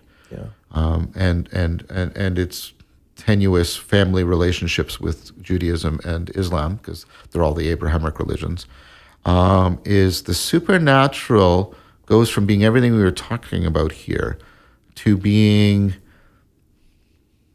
this is really hard to talk about, but it goes to being reified into the idea that that's the way reality is ultimately really structured. It would be to think that justice is literally the man or the woman banging the table with a wooden hammer, and that right. And so the problem that many people face, the nuns, the NONES, and others, is that this language is no longer relevant to them because they're living in a world that has been made one world, universe, by science, and also, as you mentioned earlier, a world that has been flattened in its ontology. And so the idea of there being this other world that runs according to different, what happened is the supernatural went from being the how we ascend to nothingness to just being another place filled with other kinds of things. It's just it was just a mirror, all right, a more perfect version of this world. Right, it became like fairies and angels. All right, and so it's not. It loses the nothingness. It loses the oneness. It loses supernatural. It just becomes other natural. It becomes otherworldly. Right, and this might be part of the problem with maybe one of Lewis's arguments. I remember reading The Silver Chair growing up. Oh, and the Narnia Chronicles. Yeah, and this was later on. This was when I was going to Bible college, and I was really beginning to grapple with my faith and whether or not I could truthfully say I believed in God. And I remember reading the end of that book, and the argument he makes about the existence of the supernatural has to do with this idea of okay, it's almost like this tree of being that we were doing before. Maybe it is. But I mean, he talks about so there's a candle, but there's a bigger candle in the sky, and then this witch is like, well, it sounds like you're just talking about this candle and just trying to make it sound like a bigger version of itself. Yeah, and and then they talk about Narnia, where Narnia is, because they're obviously in this underworld cave place. It goes into the cave analogy. Very much. He's very intentional. Well, very intentional. Lewis is a Platonist. He's very Okay. clear. What is it? The Magician's Nephew, or maybe I might get the. This is a quote, but the professor says to the kids, it's all in Plato. I don't know what they teach children these days.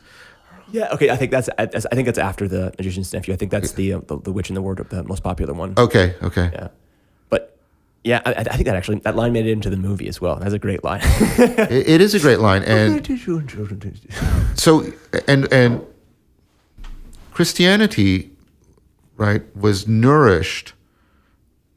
It absorbed into itself. You can see it in Dionysius in the East, Augustine in the West. It absorbed Neoplatonism into itself profoundly, deeply. And Christian Platonism, so Paul Tyler's book on Return to Reality, Christian Platonism for Today, there's a reason why those two came together. You got sort of the greatest exploration of the logos in Platonism, and then the greatest exploration of mythos in Christianity, and of course they both share the commitment to the logos, and so they get drawn together in this powerful way.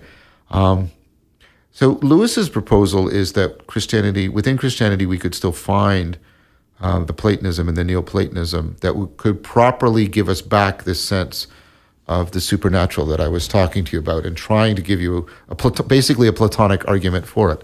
And it's, I would argue, with a lot of other people, but also against a lot of people, that it's that Neoplatonic vision that is still the fundamental sort of grammar of science. Science also gives us levels of reality. It'll say things like, well, this table isn't as real as the atoms that make it up, right? So there's things like that.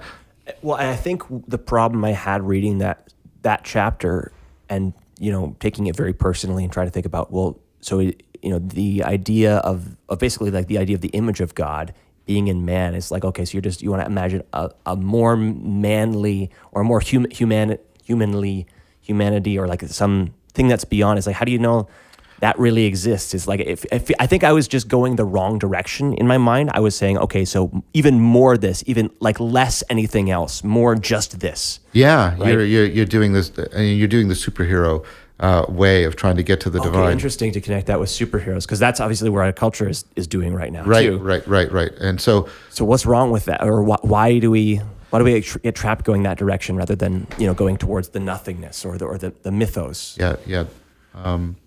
So that's a good question, and there's the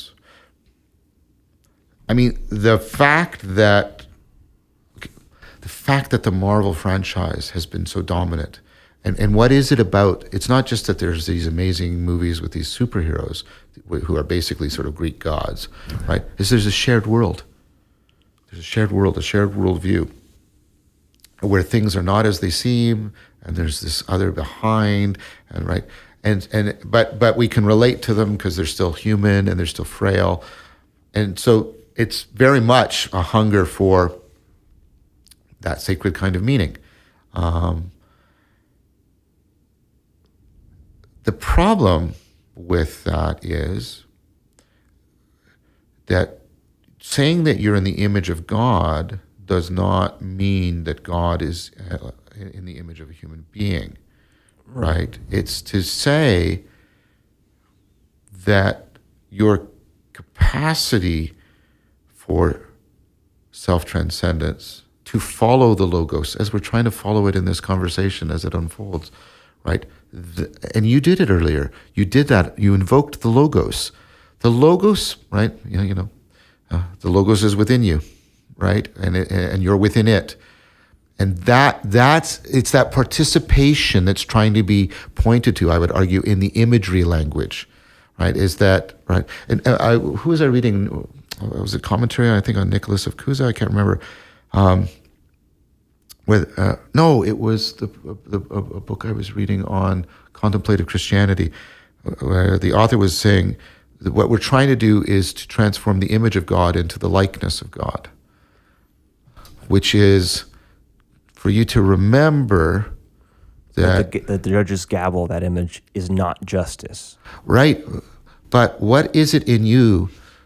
So to go from the image is to realize that you participate in justice. If there was no, this is a Platonic argument, if you had no sense of justice, I couldn't teach you what justice is. Right. But does that mean your sense is complete and perfect? No, of course not. But it needs to be educated. That it is a real sense of justice. And you know justice by your capacity to participate in it. It is in you, and you are within it. That's what you have to remember when you're transforming the image to the likeness. It's that's being called out. And when we go the other way, when we try to reduce the likeness to the image, then of course we can fall prey to all kinds of confusion. Confusion, which I love your always emphasis of confusion. Yes. Okay, well, I don't want to let this go on forever because, I mean, it would if we're allowed to, but I want to try to explore a little bit of, well, I mean, maybe if you're comfortable sharing a little bit of this, like why you're not comfortable calling yourself a Christian and why, I mean, obviously you grew up, the reason that I want to call myself a Christian doesn't seem to land for you. Like you're not part of a Christian community. No.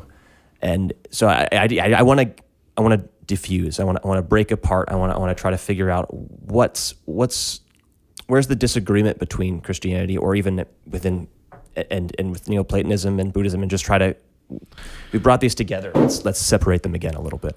So first of all, there's a bit of irony. But first of all, the confession. I mean, so part of it is no doubt my idiosyncratic psychodynamic bias of being traumatized by the particular version of Christianity I grew up in. And so there's part of me that hesitates to return to that because of that. Now, I hope that that's not all it is, because that would be just unfair to the richness of Christianity. I have some deep, I think some deeper reasons, but I want to put clear up front that I'm aware that there is bias in what I'm saying. I just want to say that. So for me, there are some really crucial things. One is, I think Christianity, especially post-Reformation Christianity, has been locked into actually an anti-Platonic framework. A nominalism. Nominalism is as anti-Platonic as you get, and nominalism has a huge influence on Luther and Calvin, and it gets right, and so that gets sewn into Christianity in a deep way. And then almost as sort of as a reaction to that, the notion of the supernatural gets reified, and the way I said, it's turned into another world rather than a not a world, like we were talking about earlier, just a collection of other sort of glowing things rather than an image that we see through towards the nothingness. It's just superheroes. Yeah, exactly. Like superheroes are easy. It's like, that's not, yeah. Now, and I want to be very careful here. And I'm no doubt aware that there are many Christians, perhaps you're one of them, it strikes me as plausible, who are saying, well, that's not what I believe when I believe Christianity. And I don't, and I want to acknowledge. Don't identify me that way. Exactly. And I want to be respectful of that. But I think it's fair for me to say that these have been pervasive and powerful versions of Christianity. They're definitely dominant in North America.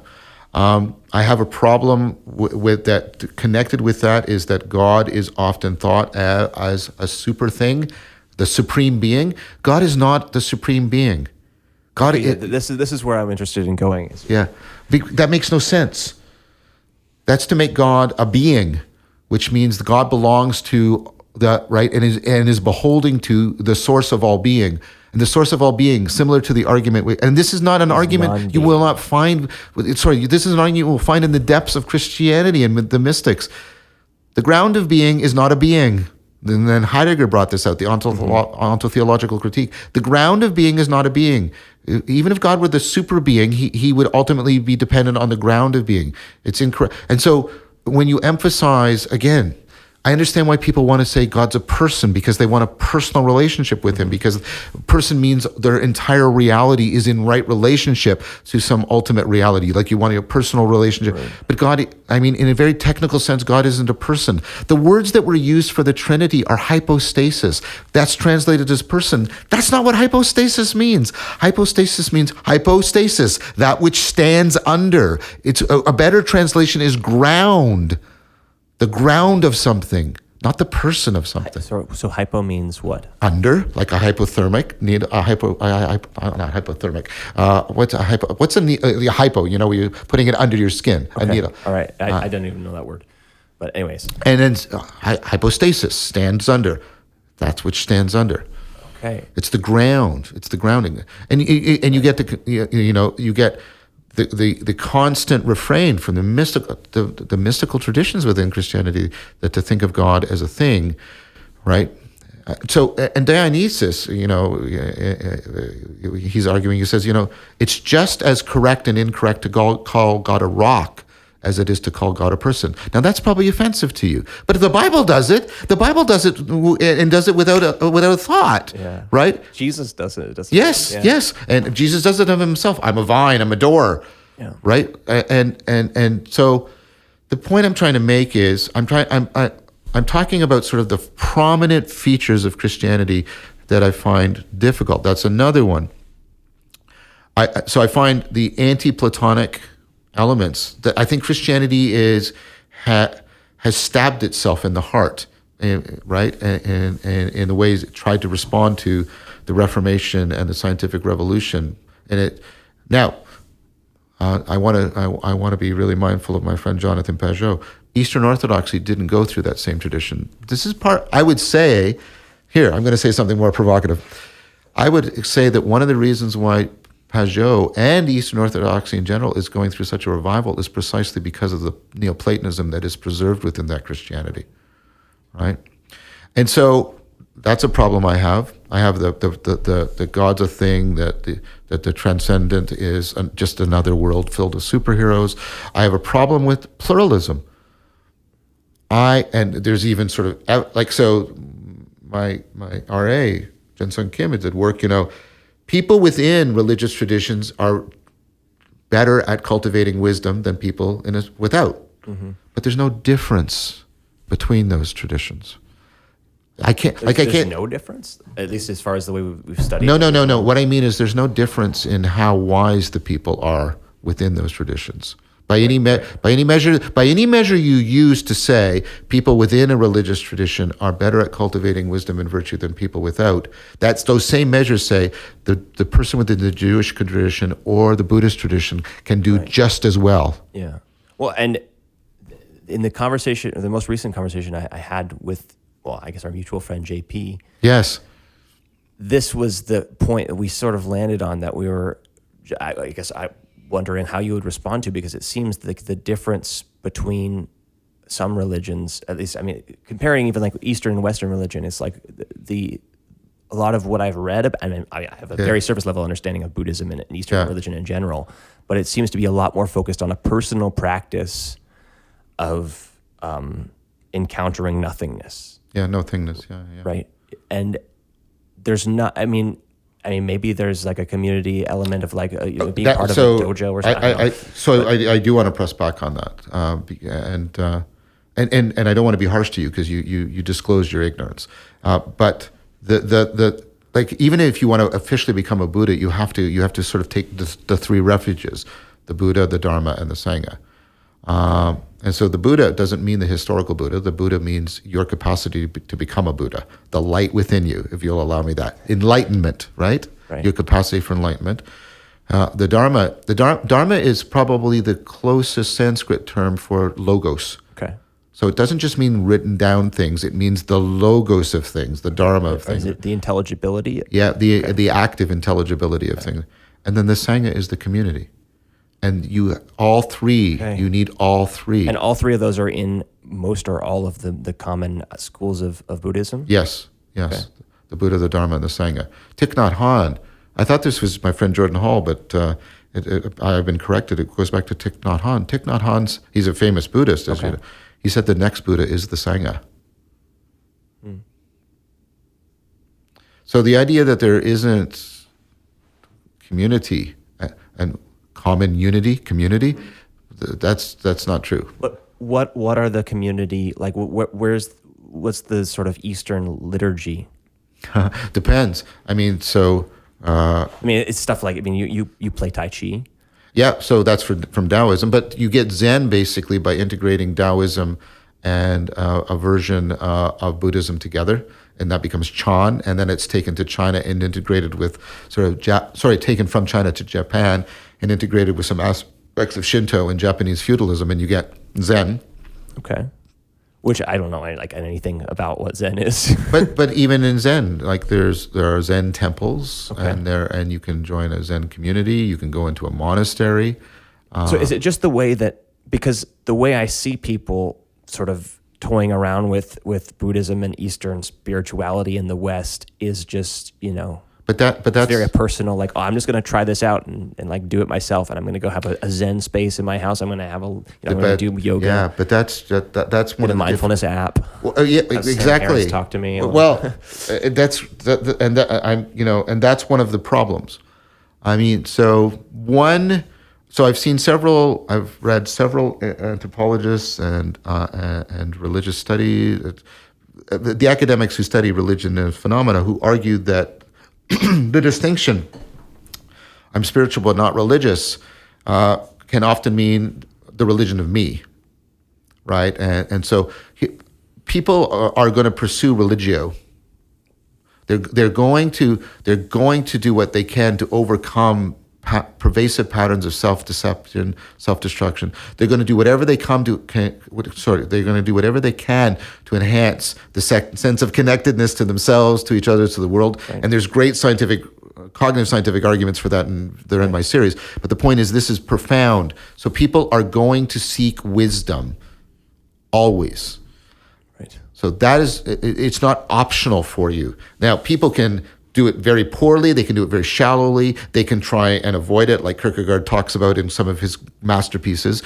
But it is inevitable that they will have some profound relationship, even if it's one of disclaiming and distraction, right, to the need to cultivate wisdom and meaning. So that's not optional for them. But most people, for reasons similar, many people, at least the ones that I've talked to and the ones I've read about, reject the existing religions as viable places in which they can home an ecology of practices by which they can do this. And so they're often doing it sort of half-consciously. They don't know quite what they're doing. They're doing it in an isolated, fragmented, semi-conscious, autodidactic fashion. Now, you can learn things in that way, but if you really wanted to learn art, do you want to pursue it unconsciously, fragmentedly, autodidactic fashion in which all of your biases have a tremendous capacity to reinforce themselves? That's not a good way to learn. You want to learn it dialogically, right? You want to learn it with other people. And so, right? Dialogos, yeah. Yes. And so the importation of Buddhism, which is very much invested in the Sangha and the Dharma, right,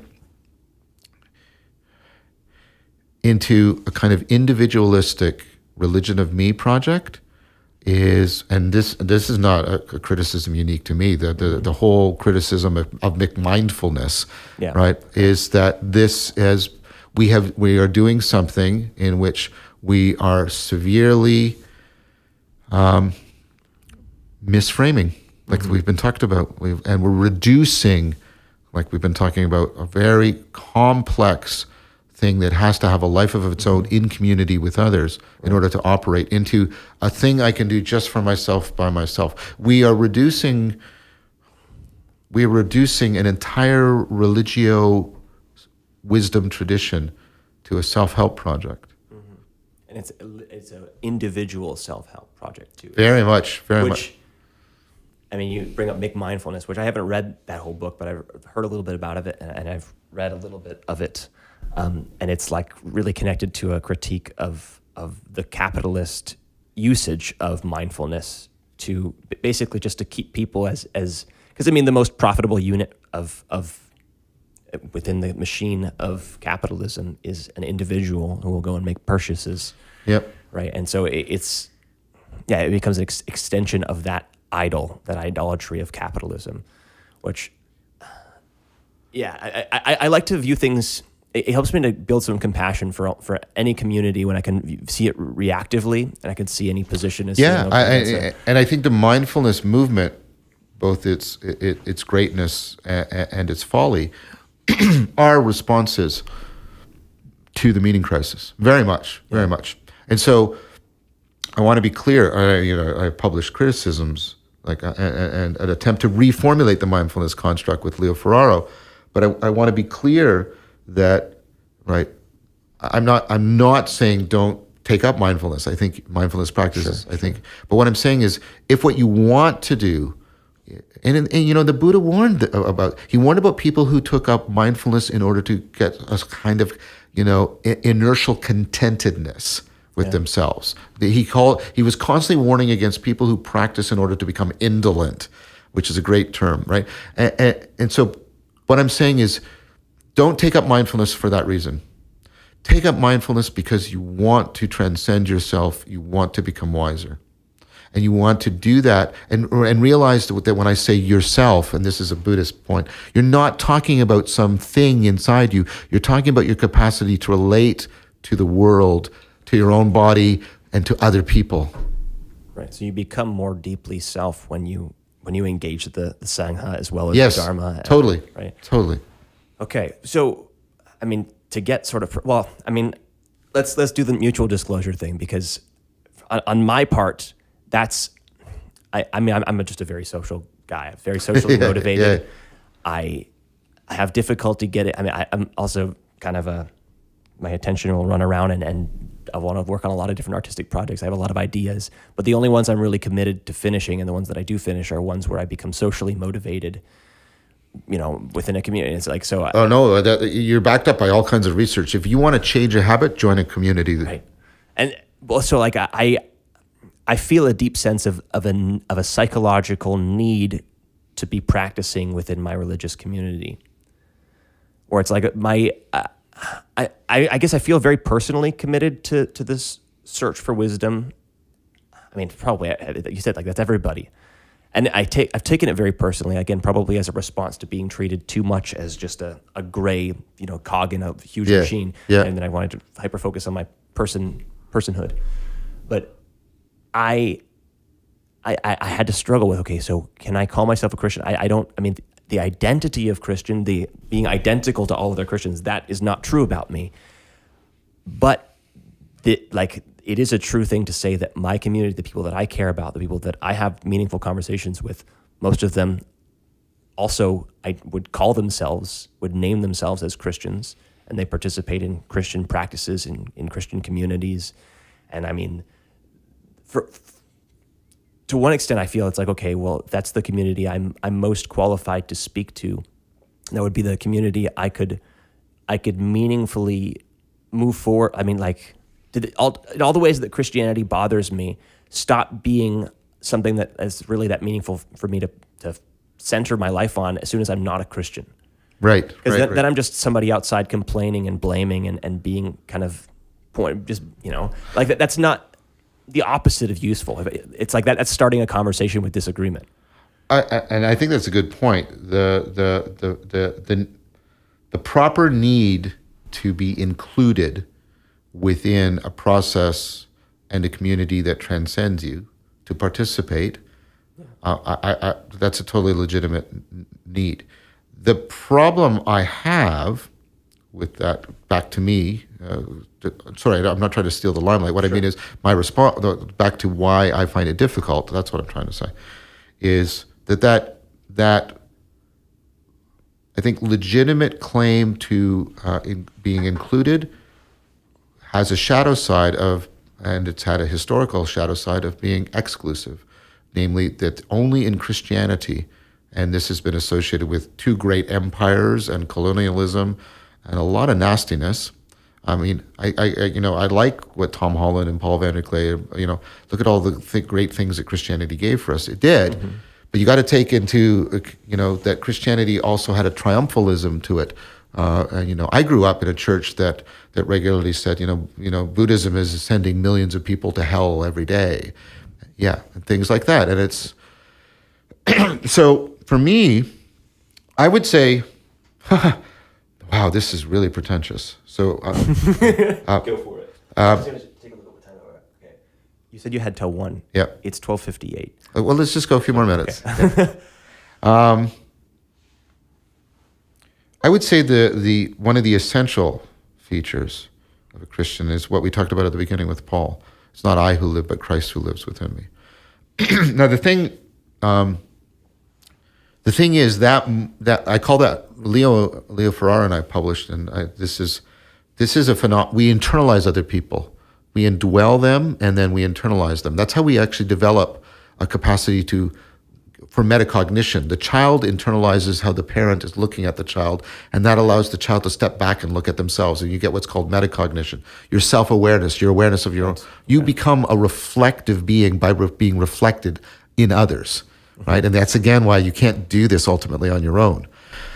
So we internalize people, and one of what you can see across traditions, wisdom traditions, is what we call internalizing the sage, internalizing the person who's like the judge in your image of justice. They allow you to come into a real relationship with wisdom and with meaning, and through them with what is ultimate. And for Christians, I take it that Christ is that, and you internalize it so deeply, like. It's not I who live, but Christ who lives within me. But the Buddhists would say, ultimately, you have to realize your Buddha nature, right? So that the Buddha is also going to be deeply internalized. You can understand all of Stoicism, and Stoicism is going through a huge revival right now too, as the project of internalizing Socrates as their sage. Now, I've found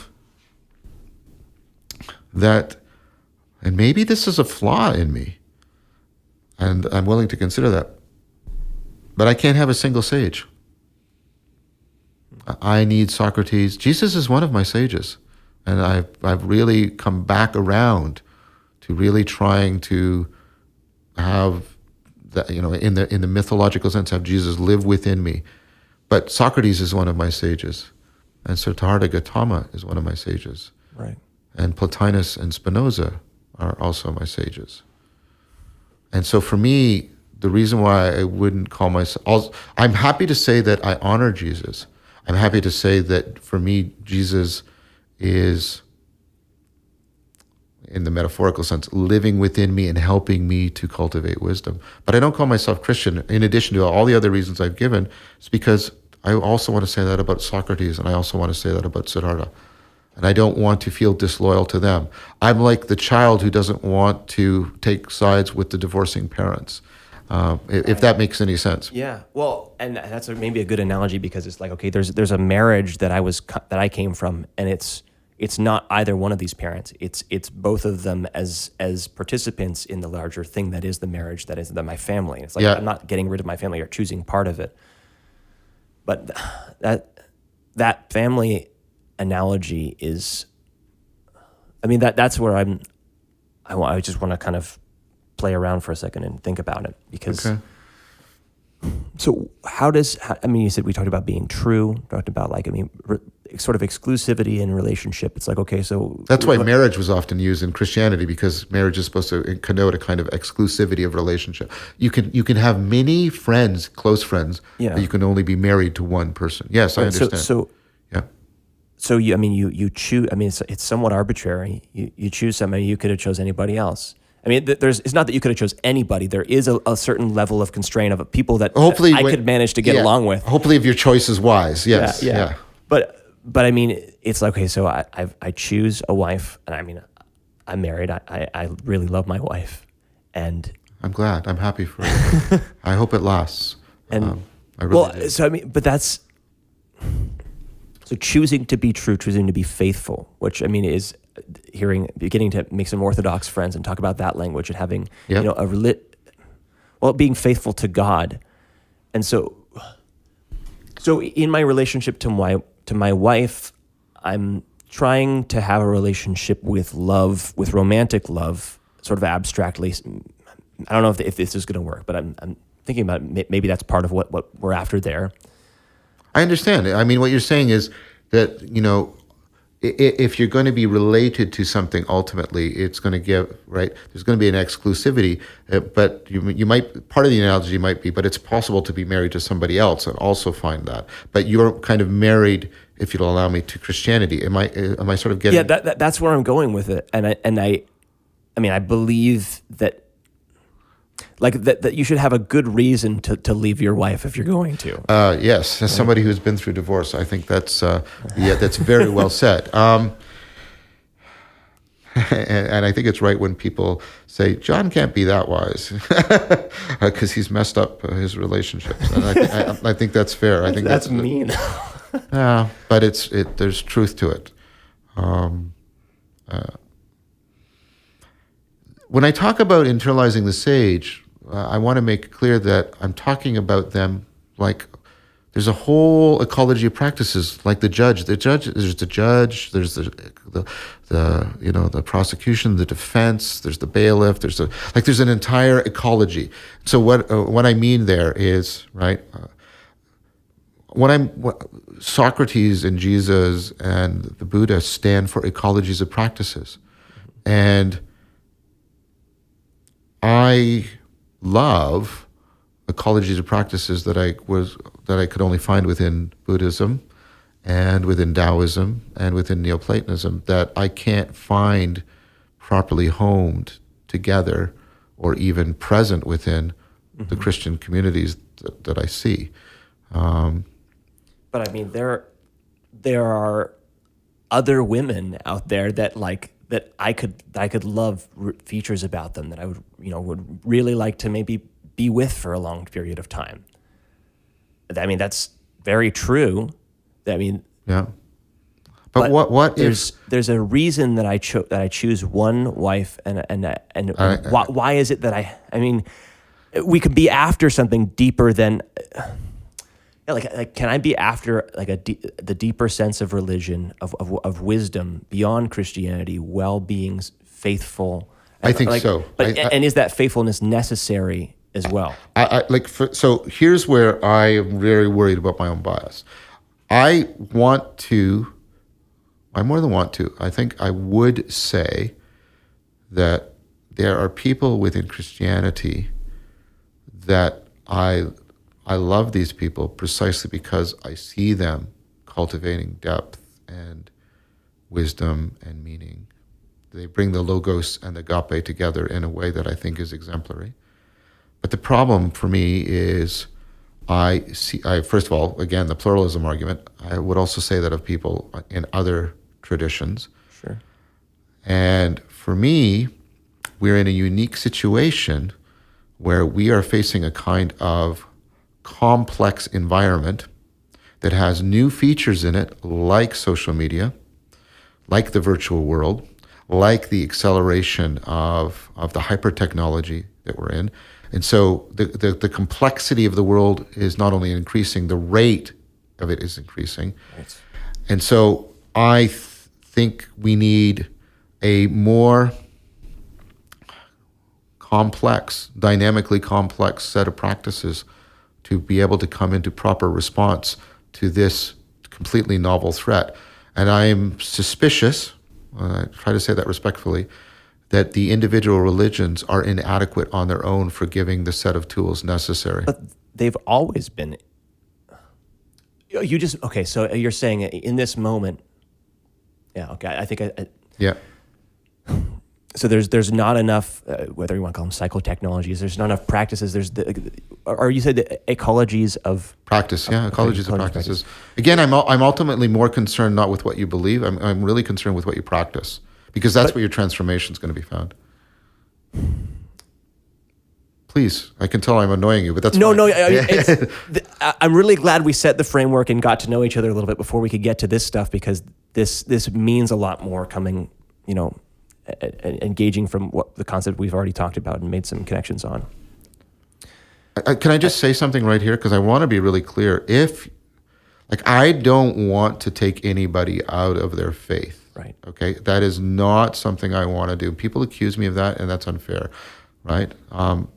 But I share your concern. Like, but it goes beyond that. It's just because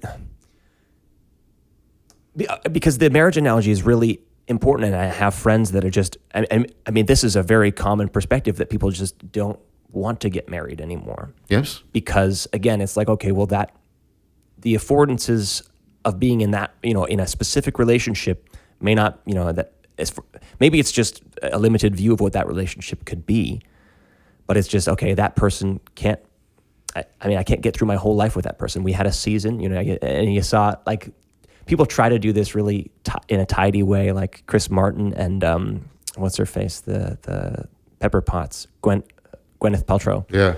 They had like a conscious uncoupling. And I mean, you still listen to Chris Martin on Ghost Stories. I mean, that's one of Coldplay's most recent records, and the guy's heartbroken still. Yeah, It's like pretending that you could just run this propositionally and just by sort of, some easy reflections within your conscious mind is ridiculous. That is such a disembodied understanding of love and how we couple with people. But that seems to be the enacted concern that marriage might not be enough for facing the admittedly very novel problems of existing right now. Yeah, and I'm very careful to say, and I've said this repeatedly, so it's not just me backpedaling here. I don't have a foreclosure argument. Jonathan Pajot has got this very radical proposal that Christianity itself is dying, that Christianity is going to go through a death and resurrection that is unforeseeable to us. People don't get how really radical that, right? And he's right. Christianity's done it before. Maybe it's going to do it. And this is part of it. One of the arguments you could throw back to me is you could say, look, Christianity has just transformed itself in the past in ways that people could not have foreseen. Yeah. And I want to acknowledge that. It could be that I'm just wrong and I'm on the wrong side of history or something like that. And 20 years from now, Christianity integrates with something, and like the way it integrated with Neo-Platonism and all, and it's this other thing, and people go, whoa. And then they do this neat thing where they say, well, it's always been that. It reminds me of Orwell. We've always been at war with Oceania, right? It's always been that. It was like, well, sort of, yeah, but not. It's of course. yeah, right? So that's that. I have no argument that would lead to the conclusion where I could say, no, that's not going to happen. Mm-hmm. I just don't see the evidence now of it happening. Jonathan does, and I don't, and we disagree on that. And I think we respectfully disagree. And so for me, I want to try and get free from that axial age mythology, that two-world supernaturalism, the embedded nominalism, right? The triumphalism, the exclusivism, all of the, and even to some degree, paradoxically, because it was supposed to be about the church, the individualism that Christianity, right, has bred. I think that framework is too enmeshed with the problematic principalities and powers of the meaning crisis and the meta crisis that we're in, that I can't put my bet there. I mean, if I had to choose, I'd be an Eastern Orthodox Christian that was in a church that really emphasizes the Neoplatonism, right? My issue is even worse because, like, again, my most immediate community is like, I mean, if I were to just jump into the world right now and just get to choose a religion based on like my affinity for religion, I would probably want to be Eastern Orthodox as well. Yeah, but I'm not. Yeah, I'm deeply evangelical. That's the way I grew up. Those are my peers. And evangelical Christianity is, one of the most problematic versions of Christianity from my perspective. I mean, maybe that's a good, maybe that's a bad thing, but it's like, again, I look at it as an opportunity to speak to some things. I mean, obviously, I don't know everything. I'm just a young guy trying to figure shit out. Yeah. But I mean, at least it feels more meaningful, again, okay, so these are problems I can identify, and then maybe I could actually help work on. But a constructive engagement kind of argument, yes. Right. And that's, so to plug that back into the marriage analogy, because I think those things are really, really deeply connected. It's like fix it, don't break it. I get it, and but you just don't feel like I guess I'm just trying to tap into where you're at and why you're there. Well, let's do the marriage analogy, and let's say that when I divorced, that was the wise thing to do, precisely because it's possible to stay in a relationship you shouldn't stay in. That's possible. That's a real possibility, that the relationship is ultimately not. And I want to be really careful here. I've tried sort of a non-monogamous thing in my past. I'm committed to monogamy in my romantic relationships. Like that's who I am. Kind of like the way you know, in your guts, you're a Christian. Like, so your analogy is really pulling on me, because I in my romantic relationships, I'm very committed, right, to monogamy. I'm very committed to, you know, fix it, don't break it. So I get your analogy. I have allegiance to it. I understand. But I also have been in this situation where, you know, and we both agreed that and it wasn't the conscious parting or anything. It was like cutting my heart out when that relationship ended. But isn't it possible, though, to be in a relationship that's ultimately toxic? Yeah. Well, I think we're on the same page there, and I would like to explore what some. I mean, maybe you can't even make a small list of the features you look for of a relationship that's going bad and that you should get out of. But I mean, people have tried to do that, and there probably are some things you can point to. But what you just said a minute ago is you said that you can't have one sage. Yes. And I mean. Well, because I was trying that if you make that position, you lose your ability then to participate in a community. I think, period. Like, a community centers around like an identity, a common sage, common unity, yeah. And so, but I do participate in communities, right? I mean, you know, in the religion that's not a religion community, which is taking on a life of its own beyond me, which means it's not beholding to me, which means it's a real community. But are you committed to that community? Yeah, I think so. I mean, I'm committed to doing a lot to trying to help it flourish. I understand what you mean by, do I have places and people I practice with? Yeah, I do. And a lot of that is actually public, right? You know, the dialectic into dialogus practices, the philosophical fellowship. I taught you know, all through 2019 or 2020, both, you know, daily online meditation and contemplation courses and the cultivation of wisdom, and a Sangha grew up around that. We started calling itself a Sangha. So I think, I mean, it's a fair criticism, and Paul and Jonathan have made it of me and my work. I think I'm moving towards, and I've turned my cognitive scientific lens towards distributed cognition and collective intelligence to try and understand the phenomena. So I think I'm being responsible to that criticism and belonging. I get your point. But you don't want to be monotheistic, in a sense that you don't, one expression of the sacred or one image of the supernatural is not. That's not the final thing, but I forget.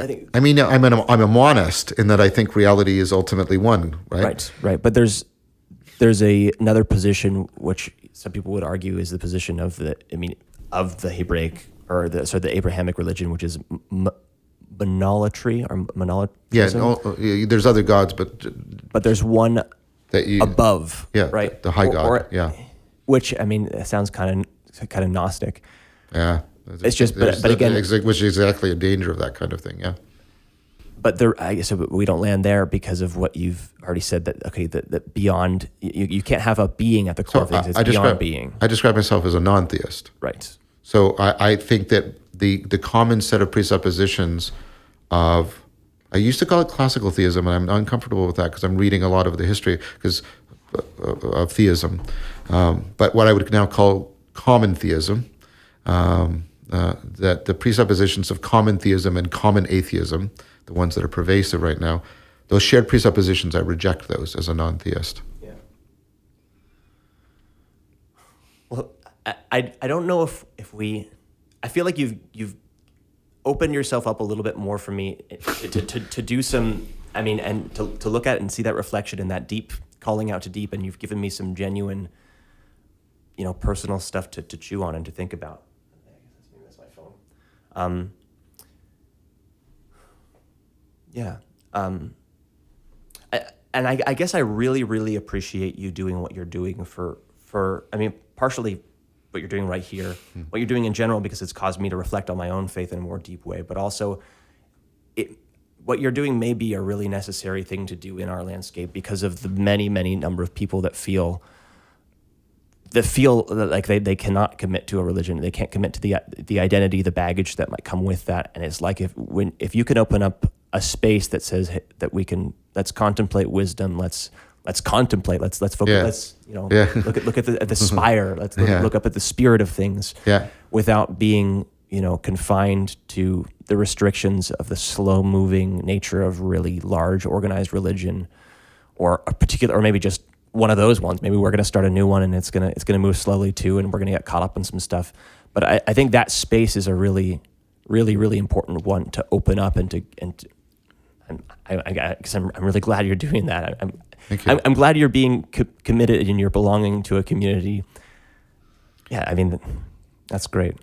I thank you for saying that. I mean, I think everybody acknowledges that the nuns, the NONES, are the growing demographic. Yeah. And pretending that's not the case is not going to help them.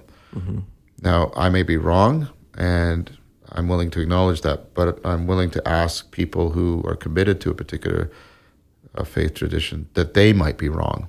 And, opening that up like you just did, I think that's the most agapic thing to do. It's like, right. Okay, well, I think we should probably close things up here, but is there... Well, we opened up with kind of a breathing exercise meditation. Is there any way you could think of that would be appropriate to end whatever this was? I think the thing that always helps me, and I even did it when I was doing Awakening from the Meaning Crisis, is to end these things with the expression of gratitude. So thank you for making this possible. And like I said, I really appreciated how this unfolded, and I really felt the logos here. That things were growing between us, that we were participating in. It wasn't me, it wasn't you, but it was something beyond you and I together. And it was it was a logos that is trying to track what is most real and most relevant. And if you'll allow me a biblical term, it was a spirit worthy of following. And so I thank you for that. I mean, thank you. I mean, I think that's a great way to end things too. And yeah, thank you for giving me this. This has felt like such a cool opportunity to participate on a level of looking for wisdom, talking about things that we wouldn't have been able to. This conversation, which is both of us happening, it couldn't have existed unless you afforded yourself to me in this time and in this way. And so I'm really, really thankful for what you've just let me participate in. Well, you're welcome. And I had a sense, as you can imagine, I get lots of people who want to talk to me. And I try to look for a sense of authenticity and appreciation, in both senses of the word, of my work. And I got that sense from you, and you have lived up and beyond that expectation. So thank you for that, too. Well, that was interesting. If you enjoyed this conversation, feel free to share it with a friend.